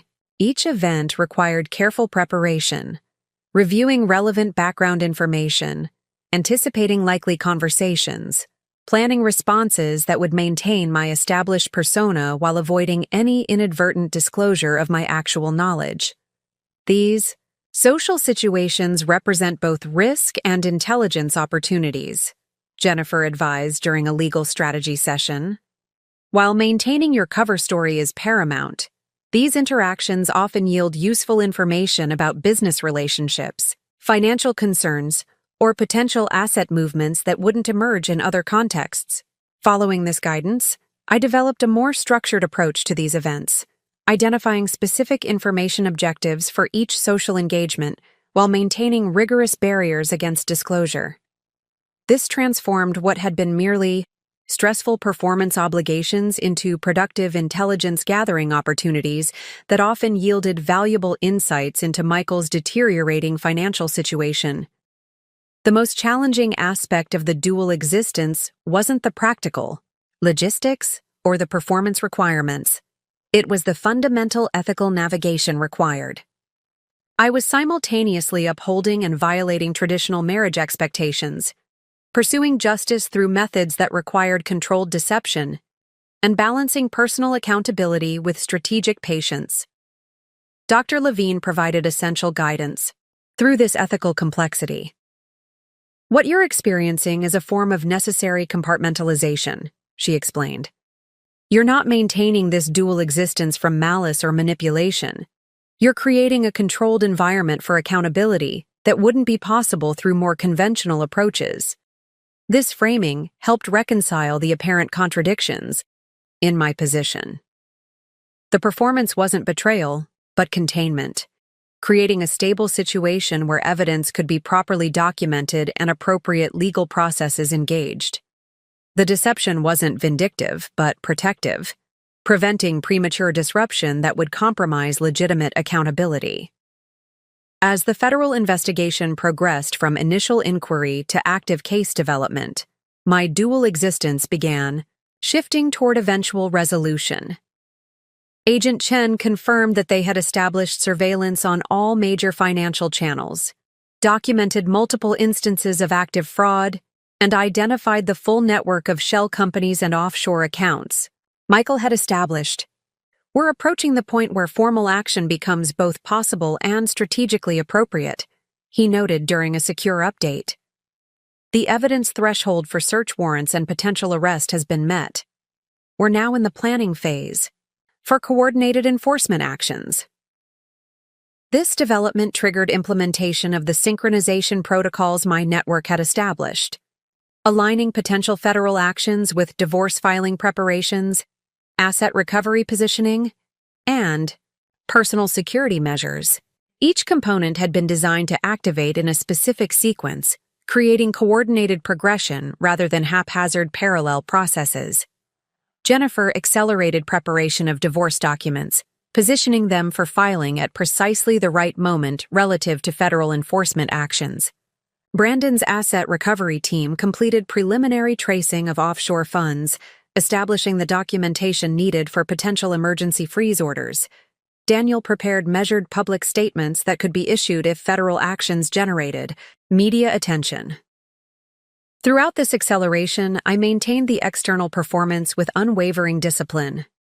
My interactions with Michael remained consistent with established patterns, showing no indication of the impending convergence of investigative threads. This final period of dual existence was perhaps the most demanding, continuing the performance, while knowing its conclusion was now imminent rather than theoretical. The psychological strain during this terminal phase is typically most intense, Dr. Levine had warned during an earlier session. Maintaining operational discipline when resolution is in sight requires extraordinary focus. The temptation to reveal knowledge prematurely or accelerate processes for emotional closure can be almost overwhelming. Her prediction proved accurate. As federal action approached, maintaining the performance became increasingly challenging, not from fear of discovery, but from the growing impulse to end the charade, to finally show Michael that his perception had been fundamentally flawed, to witness the moment of realization when he understood the consequences of his dismissal and deception. Resisting this impulse required returning to first principles, remembering that the objective wasn't emotional confrontation, but comprehensive accountability. The dual existence wasn't sustainable indefinitely, but its conclusion needed to come through coordinated legal processes rather than personal revelation. The final days of this period took on a dreamlike quality.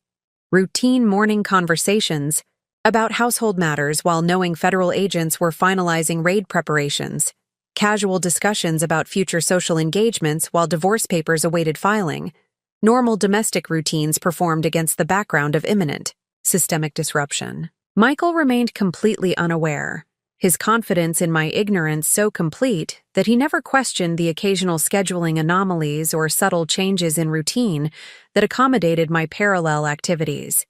His perception of me remained fixed. The financially naive wife focused on domestic matters, incapable of understanding the sophisticated mechanisms of his financial world. This profound misperception, this fundamental failure to recognize the capabilities of the woman he had married, had created the perfect operational environment for developing the case against him. The dual existence that might have been impossible with a more observant partner had been sustained for months because Michael saw exactly what he expected to see. Nothing more, nothing less. As Agent Chen confirmed the final enforcement timeline, I prepared for the imminent collapse of this dual existence. The performance that had been necessary for strategic purposes would soon be replaced by authentic engagement with legal and financial realities. The hidden world of investigation and preparation would emerge into public view through formal legal proceedings. The woman Michael believed he had married, the limited, domestic-focused persona I had performed to maintain operational security, would disappear, replaced by the actual strategic architect who had methodically documented his crimes and coordinated the multi-agency response to them. The dual existence would resolve into a single, integrated reality where capabilities previously hidden would be fully revealed. This approaching integration, this imminent collapse of separated worlds into unified accountability, created not anxiety but a profound sense of alignment. The performance had been necessary but temporary, a strategic means to a justice-oriented end. Its conclusion would bring not just consequences for Michael's actions, but liberation from the cognitive and emotional demands of sustained compartmentalization. The dual existence had served its purpose, creating the stable environment necessary for comprehensive documentation and coordinated response. Its approaching conclusion represented not an ending, but a transition, from hidden accountability to public consequences, from strategic patience to manifest justice. If Michael's greatest strength was his confidence in his own intelligence, it was also his most profound vulnerability. Throughout our marriage, I had observed a recurring pattern in his approach to challenges, a fundamental belief that he was consistently the smartest person in any situation. This certainty created predictable blind spots that became increasingly relevant as the investigation progressed.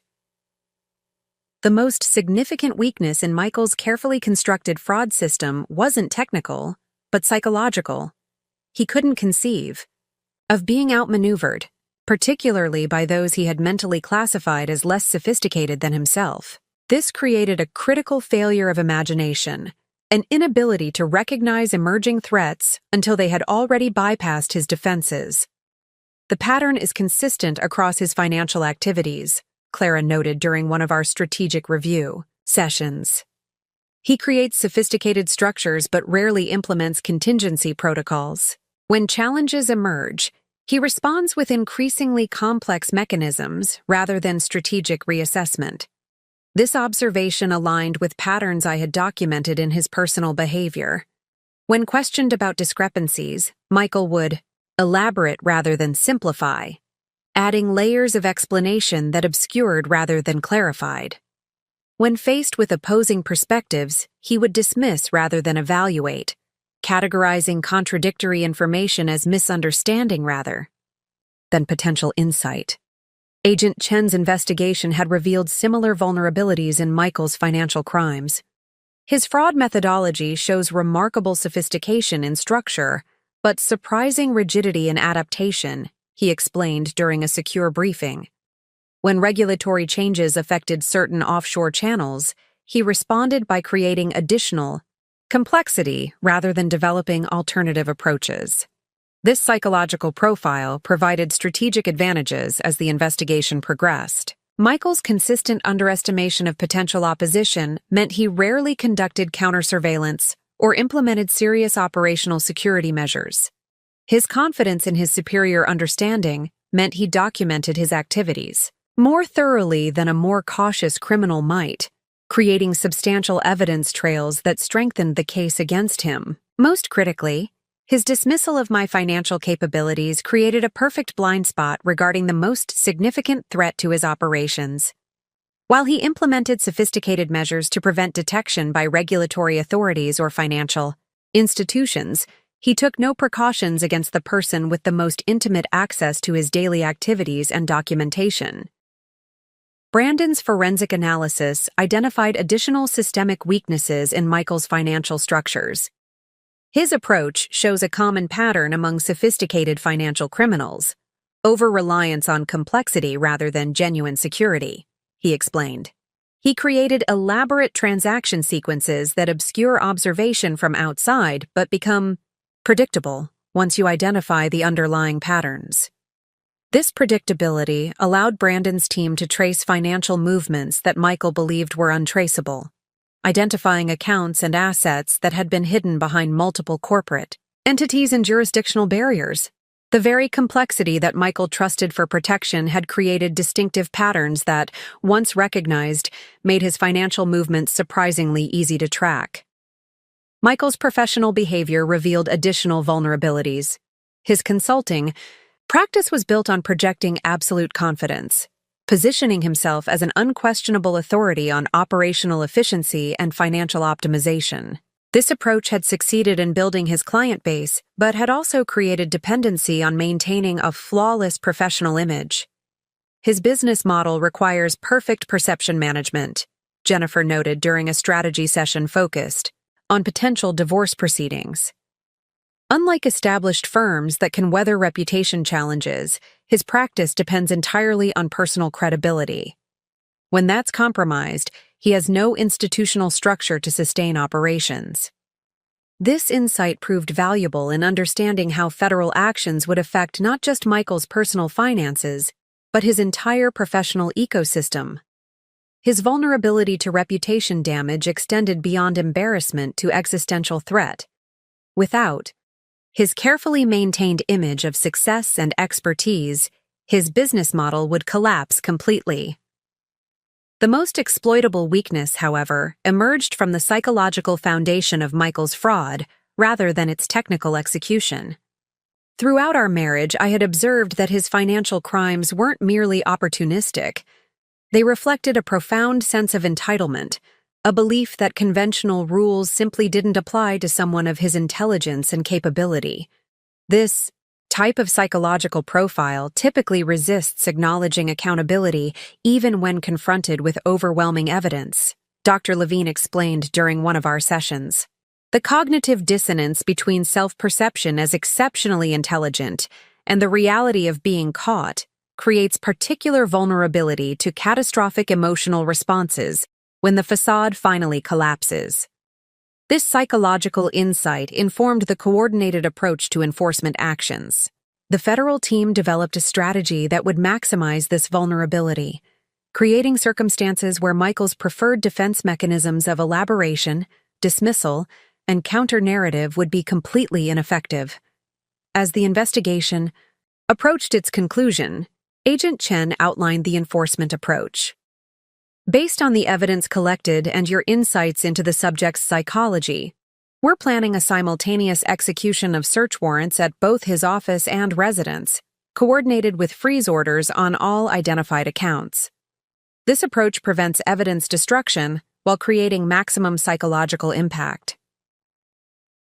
The timing was calculated for strategic advantage, planned for early morning on a day when Michael had important client meetings scheduled, creating additional pressure through professional disruption. The warrants would be executed by teams thoroughly briefed on both the financial evidence and Michael's likely psychological responses, prepared to manage resistance through established protocols rather than improvised reactions. Jennifer's divorce strategy aligned with this enforcement timeline, positioning legal filings to coincide with the initial federal actions. The simultaneous nature of criminal investigation and divorce proceedings creates optimal leverage regarding asset division and financial disclosure, she explained. The pressure from multiple legal fronts typically overwhelms attempt at concealment or resistance.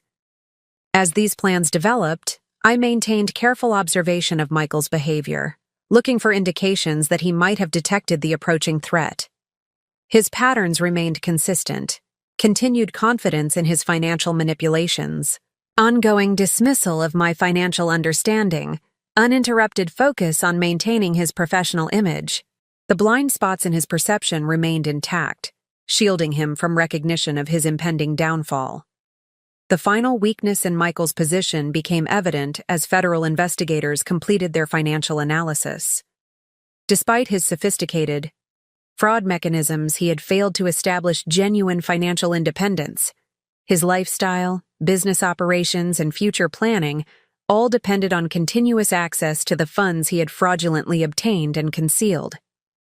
Unlike some financial criminals who create legitimate parallel resources, your husband has structured his entire financial existence around continuous access to these hidden funds, Brandon explained during our final planning session. When these resources are frozen through enforcement actions, he will have virtually no independent financial capability. This complete dependency on fraudulent financial structures created extraordinary vulnerability to the coordinated actions now prepared against him. The simultaneous freezing of accounts, seizure of records, and initiation of criminal proceedings would create not just legal jeopardy, but immediate practical crisis, removing access to the resources he depended on for daily operations and personal expenditures. As the date for federal action approached, I reviewed the comprehensive analysis of Michael's vulnerabilities with the core team of professionals who had helped develop the response strategy. What emerged was a clear picture of a man whose greatest strengths had created his greatest weaknesses, whose confidence had become blindness, whose complexity had become predictability, whose dismissal of others had created his own exposure.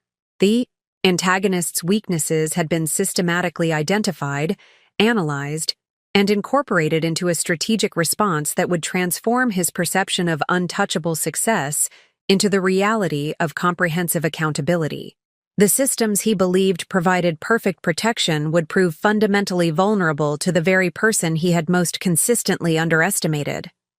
What had begun as methodical documentation transformed into cascading developments as multiple streams of investigation converged.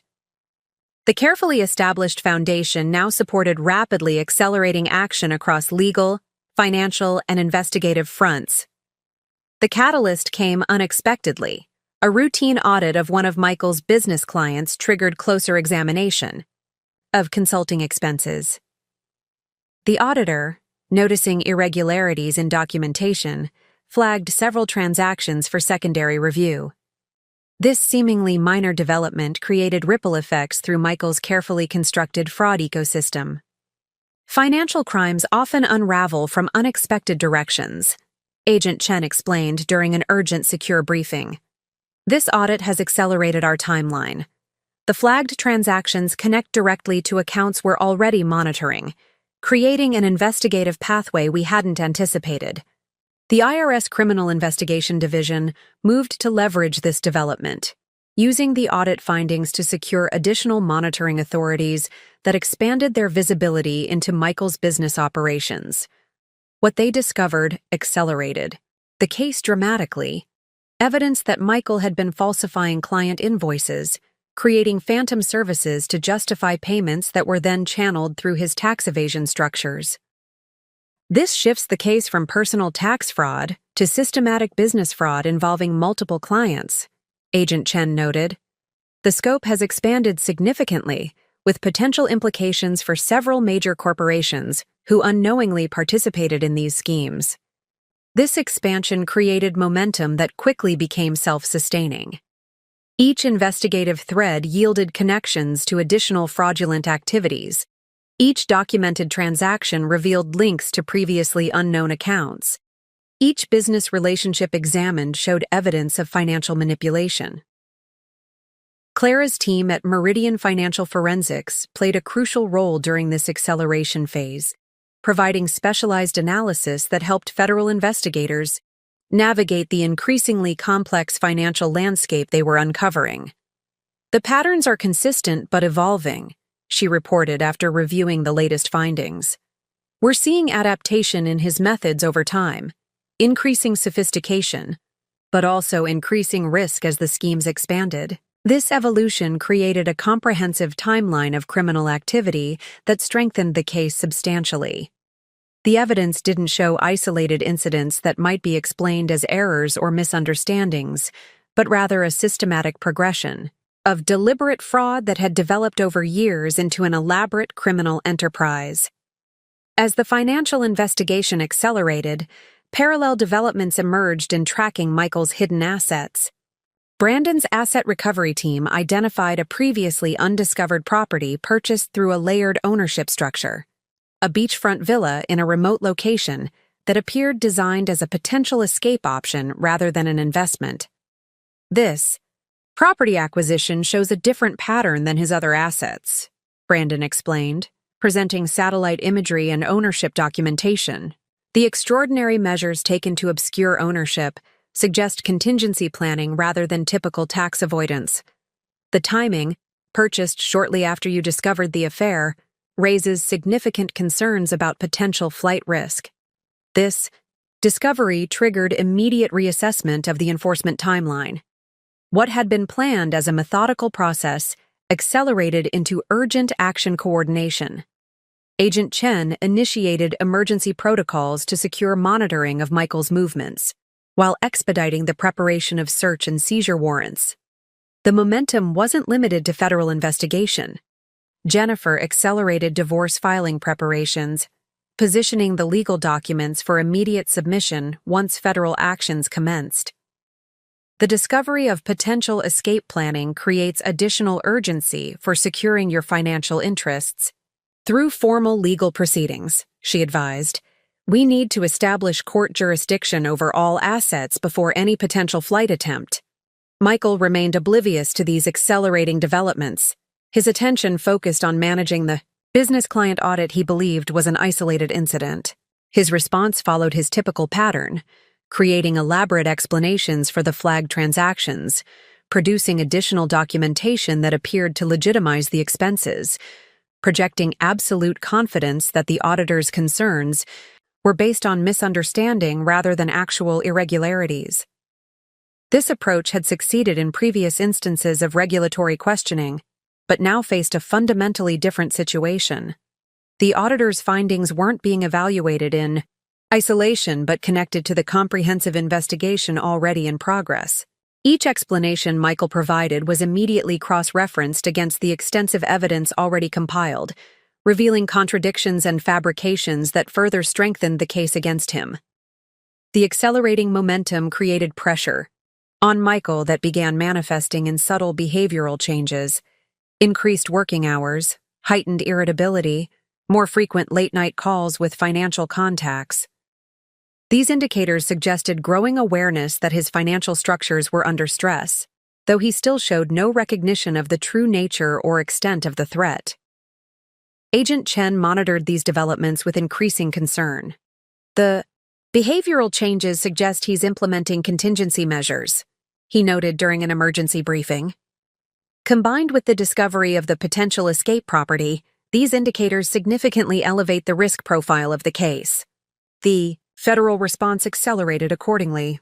What had been planned as separate phases of investigation consolidated into a comprehensive enforcement action: simultaneous search warrants for home, office, and storage locations, coordinated freeze orders for all identified accounts, formal notifications to financial institutions regarding suspected fraud connected to his transactions. During this critical period, maintaining my dual existence became increasingly challenging, but more essential than ever. Any premature indication of my knowledge or involvement could trigger desperate measures from Michael, potentially compromising both the investigation and my personal safety.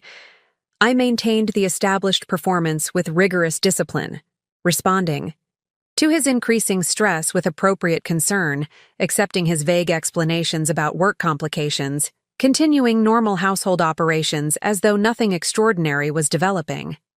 This performance created particular strain as I simultaneously participated in urgent planning for the enforcement actions that would dramatically alter our lives. Morning conversations with Michael about mundane domestic matters would be followed hours later by secure briefings about the federal raids being prepared against him. Evening meals where he discussed client challenges would be followed by late-night, secure communications with legal and financial advisors preparing for the aftermath of his arrest. The convergence point approached with inexorable momentum. Agent Chen confirmed the final enforcement timeline: warrants to be executed at 6 a.m. the following Tuesday, coordinated with freeze orders implemented simultaneously across multiple financial institutions. The timing was strategic, selected to ensure Michael would be home rather than already at his office, preventing any opportunity to destroy evidence when he became aware of the investigation. Once enforcement actions begin, the situation will evolve rapidly, Agent Chen advised during our final pre-enforcement briefing. The simultaneous nature of these actions is designed to create overwhelming pressure, preventing evidence destruction, asset movement, or potential flight, but also typically triggers significant psychological response when the subject realizes the comprehensive nature of the investigation. As this decisive moment approached, the acceleration created a strange temporal distortion. Months of methodical preparation suddenly compressed into hours of urgent finalization. Each component of my network moved with practiced precision to secure their respective elements of the response strategy. Jennifer finalized the divorce filing, positioning it for submission immediately after federal actions commenced. Brandon's team prepared emergency filings to secure any assets not covered by federal freeze orders. Daniel developed measured statements for potential media inquiries that might follow public enforcement actions. Dr. Levine provided final guidance on managing the psychological transition from covert to overt proceedings. The night before the scheduled enforcement, Michael returned home later than usual, his expression showing the strain of managing the escalating complications in his financial schemes. He offered the familiar explanation about client challenges, unaware that the regulatory complications he vaguely referenced were directly connected to the investigation he would face the following morning. I maintained the performance flawlessly, offering sympathy for his professional stress while showing no indication of my knowledge of its true cause. This final evening of our fraudulent marriage carried a strange poignancy. The last hours of a relationship built on systematic deception, the final performance of a role I had maintained for strategic necessity rather than authentic connection. Michael finally slept. I reviewed the comprehensive preparations for what would follow. The accelerating momentum had transformed methodical documentation into imminent accountability. Years of financial crimes and personal betrayal would face coordinated response through federal investigation, legal proceedings, and financial recovery actions. The careful foundation established over months would now support the swift and comprehensive consequences about to unfold. The acceleration had been managed with the same strategic discipline that characterized the entire response, leveraging emerging developments while maintaining coordinated action across multiple domains. What Michael would experience as sudden, overwhelming disruption was in fact the culmination of precisely orchestrated processes designed to ensure comprehensive accountability. The morning of the federal enforcement action dawned with remarkable ordinariness. Sunlight filtered through bedroom curtains, the coffee maker cycled through its programmed brewing sequence, and birds called from the maple tree outside our kitchen window. This mundane domestic scene stood in stark contrast to the extraordinary events about to unfold. I had been awake since 4:30 a.m., having slept little during the night. Not from anxiety, but from a heightened state of alertness, a focused readiness, for the pivotal moment that would transform theoretical planning into tangible reality. I moved through morning routines with practiced precision, preparing coffee and reviewing news headlines as I did every day, the perfect picture of normal domestic life. Michael emerged from the bedroom at 5:45 a.m., dressed in the expensive casual attire he favored before changing into business formal at his office. His expression showed lingering stress from the previous evening, but with the renewed confidence that came with morning, the belief that whatever challenges had seemed overwhelming in night's darkness would yield to his intelligence and strategic thinking in daylight. "Early start today?" I asked, pouring his coffee exactly as he preferred. "Light cream, no sugar." "Meeting with the Richardson team at 7:30, he replied, checking his watch. "Need to get ahead of those audit questions before they escalate further." The irony of his statement hung in the air, unrecognized by him but profound in its implications. The escalation he feared was already far beyond his capacity to manage. The questions he planned to address were mere symptoms of a comprehensive investigation he couldn't yet comprehend. I nodded with appropriate interest, maintaining the performance that had become second nature. "Will you be home for dinner? I was thinking of making that salmon you like." This mundane domestic planning, discussing evening meals while federal agents prepared to execute search warrants, created a surreal cognitive dissonance that characterized these final moments of our fraudulent marriage. The parallel realities were about to collide with force that would permanently alter both our lives. Michael checked his calendar with the casual confidence of someone whose schedule remains within his control. "Should be back by 7, unless the Richardson situation gets complicated." "I'll plan for 7:30 then," I replied, the perfect supportive wife adjusting to his professional needs. The conversation continued for several minutes. Ordinary morning exchanges about household matters, upcoming social obligations, minor domestic decisions. A choreographed normality performed on the edge of extraordinary disruption.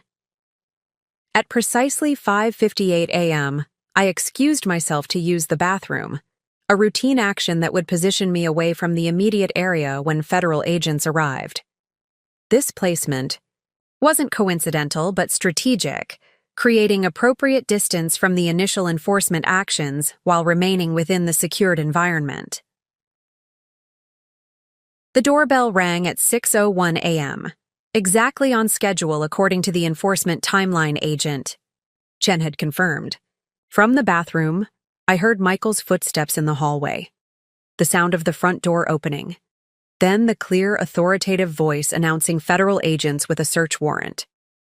The moment of collision had arrived, the parallel realities, merging into a single, undeniable truth that would permanently transform both our lives. I remained in place, following the carefully established protocol for these initial moments of enforcement. My role was not to witness Michael's first confrontation with consequences, but to maintain appropriate distance until the situation was fully secured. I heard multiple voices now, professional, measured instructions from the agents, Michael's increasingly agitated responses as the reality of the situation began penetrating his comprehension. The sound of additional agents entering the house, the professional recitation of his rights, the systematic implementation of the search protocols that had been meticulously planned. After exactly 7 minutes, the time frame Agent Chen had indicated would be required for preliminary security, a female agent knocked on the bathroom door. "Mrs. Sullivan, I'm Special Agent Melissa Torres. The situation is secure now. We'd like to speak with you in the living room." I opened the door, presenting the appropriate mixture of confusion and concern that would be expected from someone unexpectedly encountering federal agents in their home. The performance wasn't entirely fabricated. Despite months of preparation, the concrete reality of armed federal agents in our home created genuine emotional response beyond theoretical planning. Agent Torres escorted me to the living room, where Michael sat on the sofa, his expression cycling rapidly between disbelief, anger, and calculation. 4 agents moved efficiently through the house, following the detailed search protocols developed through months of preparation. Agent Chen stood nearby, observing both the search progress and Michael's reactions with professional detachment. Michael looked up as I entered, his expression shifting immediately. "Rachel, these people are making a terrible mistake. Call Jeffrey immediately." Jeffrey Schmidt was his attorney for business matters, a corporate lawyer with no experience in criminal defense or federal prosecutions. Before I could respond, Agent Chen stepped forward, professional but direct. "Mr. Sullivan, we're executing federal search warrants related to an investigation into tax fraud, wire fraud, and potential securities violations. Simultaneous warrants are being executed at your office location, storage facilities, and other properties associated with your financial activities." The comprehensive nature of the enforcement action registered on Michael's face, the first indication that this wasn't a misunderstanding or isolated inquiry, but a coordinated federal case built on substantial evidence. His expression hardened as he attempted to reassert control through indignation. "This is outrageous. I'm a respected financial consultant. Whatever you think you're investigating is clearly a misunderstanding of legitimate business practices." The response was predictable, precisely the reaction his psychological profile had suggested would be his first defensive position. Agent Chen remained professionally neutral. "We have substantial evidence of systematic financial crimes extending over approximately 5 years. Your accounts at multiple financial institutions have been frozen pending further investigation, and we are seizing all electronic devices and financial records as specified in the warrants." Each statement landed with visible impact, not just the legal declarations, but the implicit revelation that months of investigation had preceded this moment. Michael's perception of himself as untouchable, as too intelligent to be caught, confronted the reality of a federal case built on comprehensive evidence and coordinated across multiple agencies. His attention turned to me again, his expression suggesting he expected me to be overwhelmed, confused by technical matters beyond my understanding. "Rachel, this is just a misunderstanding about tax strategies. It'll be cleared up quickly. Just stay calm and let me handle this."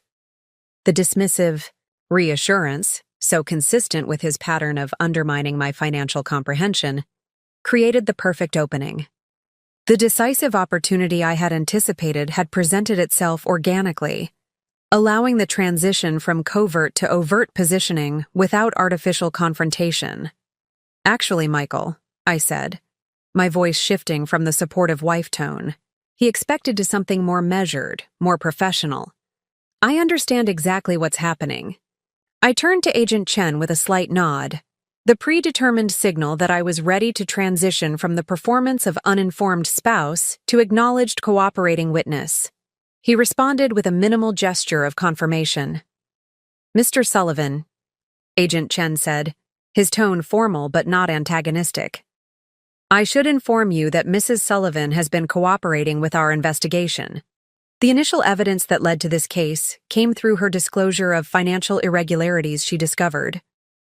The statement hung in the air between us, simple, direct, transformative in its implications. Michael stared at me, his expression cycling through disbelief, betrayal, and then a dawning comprehension that reconfigured his entire understanding of our relationship. "That's not possible," he said finally, his voice strained with effort to maintain control. "Rachel doesn't understand. Complex financial matters, she couldn't possibly—" "I have a master's degree in accounting with specialization in forensic analysis," I stated simply, without emotional inflection. "I worked for Deloitte before our marriage. I understand financial fraud quite thoroughly." The cognitive dissonance visibly overwhelmed him, the absolute certainty of my financial naivety colliding with the reality of my expertise. The foundation of his perception shattered, revealing the fundamental miscalculation that had enabled his downfall. "You've been—" he began, unable to complete the thought as its implications expanded in his awareness. "Documenting your crimes?" I finished for him. "Yes, for approximately 7 months, quite comprehensively." The decisive opportunity had arrived and been seized, not through emotional confrontation, but through simple factual revelation that demolished his fundamental assumptions. The moment represented not just personal disclosure, but strategic transition, from covert investigation to overt proceedings, from private documentation to public accountability. As Michael struggled to integrate this paradigm-shifting information, Agent Chen continued the professional implementation of the search protocols. The evidence collection proceeded with methodical efficiency, each item seized according to precisely defined parameters developed through months of preparation. The decisive moment had been perfectly executed, creating maximum impact through the collision of Michael's perception with documented reality. The opportunity had been identified, prepared for, and utilized with strategic precision, transforming theoretical planning into tangible consequences that would permanently alter both our lives. The living room of our home, once the showcase of our supposed domestic success, had transformed into the stage for a confrontation years in the making. Federal agents moved methodically through the space, documenting and securing evidence with professional precision. Michael sat rigidly on the sofa, his confident facade crumbling as the magnitude of the situation became increasingly apparent. The confrontation unfolding wasn't the emotional explosion typically portrayed in dramatic depictions of betrayal. There were no shouted accusations, no desperate pleas, no violent outbursts. Instead, it was something far more devastating, a systematic deconstruction of the narrative Michael had built about himself, his marriage, and his professional identity. Agent Chen approached with a tablet displaying financial records I had provided months earlier. "Mr. Sullivan, we have comprehensive documentation of funds diverted from your joint marital accounts to offshore entities in Liechtenstein and Singapore. These transfers were disguised as business expenses but used primarily for personal expenditures, including maintaining a separate residence and supporting your relationship with Catherine Jenkins." The clinical presentation of his infidelity, not as emotional betrayal but as documented financial fraud, created visible impact. The affair that he had carefully concealed was now reduced to evidence in a federal case. His intimate deceptions transformed into line items in a criminal investigation. These records are being presented simply to establish pattern and intent, Agent Chen continued, his tone remaining professionally neutral. The primary focus of our investigation is the systematic tax evasion conducted through your consulting business, involving approximately $4.7 million in unreported income over a 5-year period. The precise figure, drawn from the meticulous forensic accounting I had helped develop, landed with unmistakable force. This wasn't vague accusation, but specific, documented fraud that would be nearly impossible to dismiss as misunderstanding or accounting error. Michael's attorney arrived 40 minutes into the search, not Jeffrey Schmidt as Michael had requested, but Patricia Winters, a criminal defense specialist clearly summoned by Schmidt once he understood the nature of the federal action. Her arrival shifted the dynamic slightly, introducing professional legal representation into the confrontation. After a brief private consultation with Michael, Patricia addressed Agent Chen with measured formality. My client will not be making any statements at this time. We request clarification on the specific allegations and evidence supporting these extraordinary actions. The warrants contain detailed descriptions of the alleged violations, Agent Chen replied, providing copies of the documents. Your client is currently facing potential charges related to tax evasion, wire fraud, money laundering, and securities violations.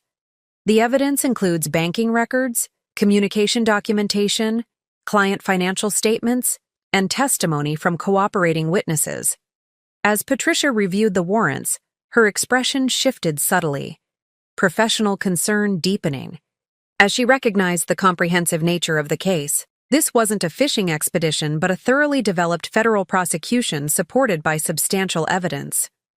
Throughout this exchange, I maintained composed presence, neither confrontational nor apologetic, simply present as the reality I had documented became the official focus of federal action. My role in this confrontation wasn't to engage emotionally, but to represent the transition from private betrayal to public accountability. Michael finally addressed me directly, his voice strained with effort to maintain control. How could you do this after everything I've provided for us? The question revealed the fundamental misconception that had defined our relationship. His perception that material provision justified deception, that financial support entitled him to betrayal. The confrontation wasn't just about criminal charges, but about this fundamental imbalance in how he understood our marriage. You didn't provide for us, Michael, I replied, my tone even rather than accusatory. You used our marriage as cover for systematic fraud. You depleted our joint finances to support your affair. You built a life of deception that happened to include me as an unwitting participant.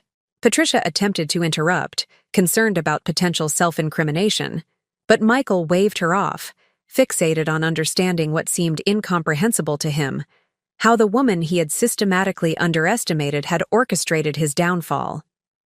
But you couldn't have understood the financial structures, he insisted, his worldview still struggling to accommodate the reality before him. The offshore entities, the tax strategies, they're too complex. They're really not, I responded. Simply. The methods are sophisticated, but the principles are basic. Artificial losses, mischaracterized expenses, hidden income streams.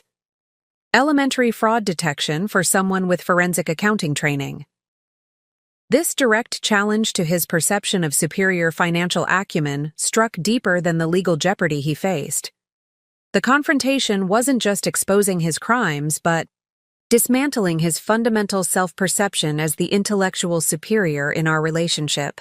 As the search neared completion, Agent Chen informed Michael that he wasn't being taken into custody at this time, a strategic decision that had been extensively discussed during case planning.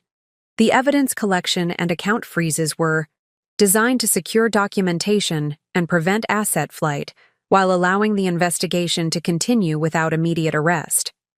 This approach created particularly effective psychological impact, leaving Michael in legal limbo, his accounts inaccessible, his business operations disrupted, his future uncertain. The confrontation wouldn't conclude with dramatic handcuffs, but with protracted uncertainty that would systematically dismantle the life he had constructed. As federal agents prepared to depart with the collected evidence, I retrieved a pre-packed suitcase from the guest room closet, preparation made weeks earlier for exactly this moment. The confrontation was transitioning from federal enforcement to personal separation, from criminal investigation to matrimonial dissolution. "I'll be staying elsewhere," I informed Michael. Not as emotional declaration, but as simple factual statement. "Your attorney will be receiving divorce filings this afternoon." The confrontation that had begun with federal warrants would continue through legal proceedings, financial investigations, and criminal prosecution. What Michael had dismissed as impossible had become his inescapable reality. The wife, he believed, incapable of understanding his financial activities, had not only comprehended them, but documented them with sufficient precision to support federal prosecution. The weeks following the federal raid unfolded with a precise inevitability that reflected the methodical preparation underlying every aspect of my response. The carefully constructed network operated with synchronized efficiency, each component advancing their respective elements of the comprehensive strategy. Michael's professional collapse was immediate and complete. News of the federal investigation spread rapidly through industry channels, triggering client departures, partnership dissolutions, and professional distancing that transformed his consulting practice from thriving enterprise to hollow shell. Within days, the frozen accounts created immediate practical crisis, leaving him unable to access the resources he had depended on for both business operations and personal expenses.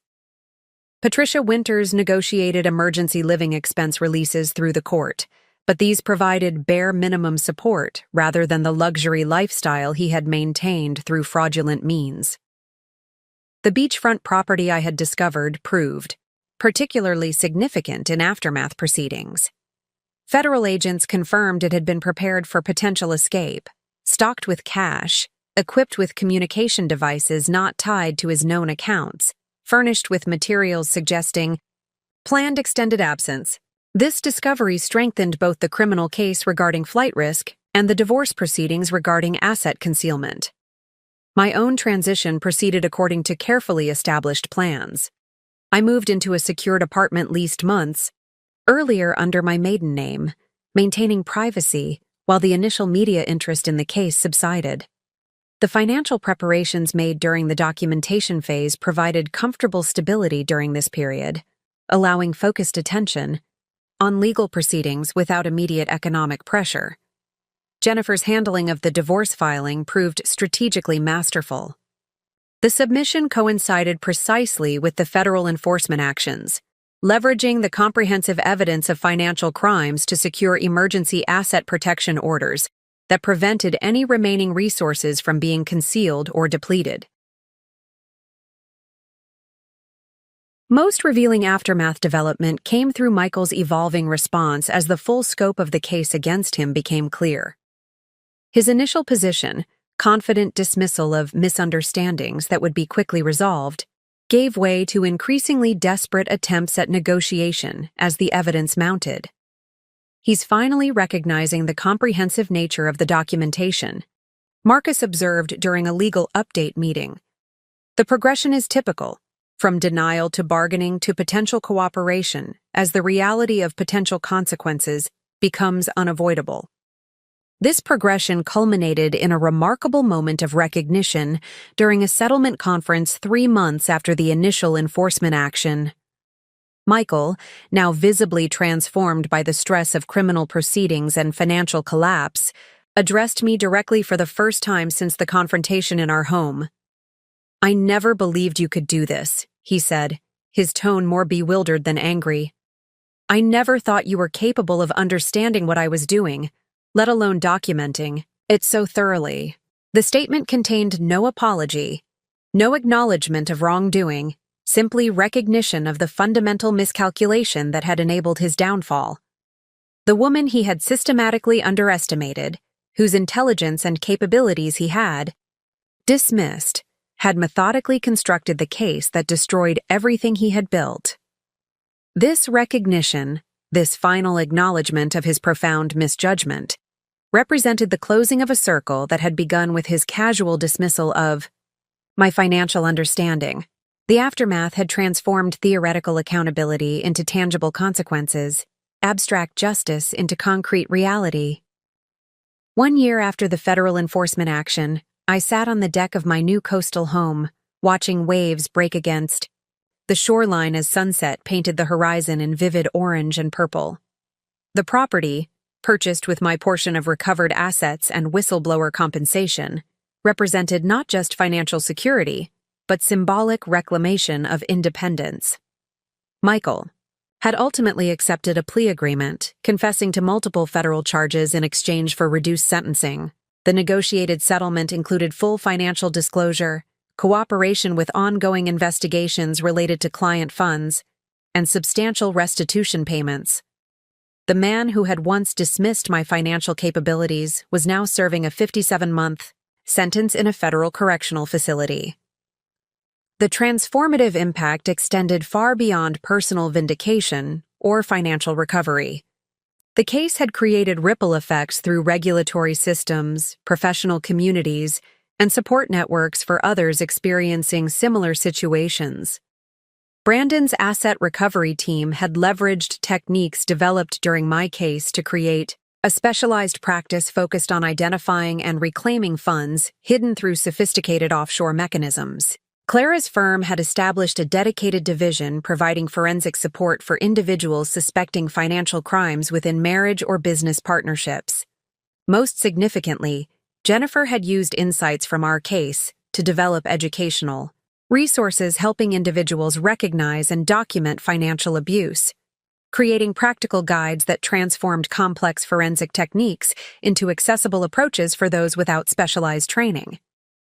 These extensions transformed what might have remained personal justice into systemic impact, using the specific mechanisms of Michael's accountability to create broader protections for others facing similar circumstances. The network developed for individual response had evolved into infrastructure supporting wider change. My own professional identity underwent parallel transformation. The expertise applied to documenting Michael's crimes became the foundation for a consulting practice, specializing in forensic analysis of financial fraud, particularly cases involving spousal deception or business partner malfeasance. The capabilities he had dismissed became the core of a successful career, helping others navigate similar situations.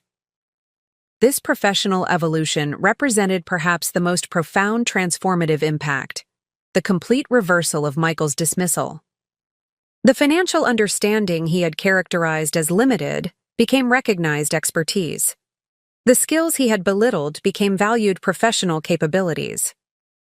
The woman he had underestimated became a respected authority in precisely the field he had claimed beyond her comprehension. The transformation wasn't about revenge, but reclamation, recovering not just financial resources, but professional identity, personal agency, and fundamental recognition of capability. What began as response to betrayal had become catalyst for comprehensive reconstruction of life, career, and purpose. As the sun slipped below the horizon, I reflected on the journey, from dismissed wife to forensic specialist, from financial victim to recognized expert. The transformation that had begun with systematic documentation of betrayal had culminated in systemic change benefiting others facing similar circumstances. The decisive lesson wasn't that betrayal demanded revenge, but that accountability created transformation. That methodical response to injustice could generate not just personal vindication, but positive evolution extending far beyond individual circumstances. The woman Michael believed incapable of understanding complex financial matters had not only comprehended them, but transformed them into mechanisms for broader justice and systematic change. Up next, you've got 2 more standout stories right on your screen. If this one hit the mark, you won't want to pass these up. Just click and check them out. And don't forget to subscribe and turn on the notification bell so you don't miss any upload from us.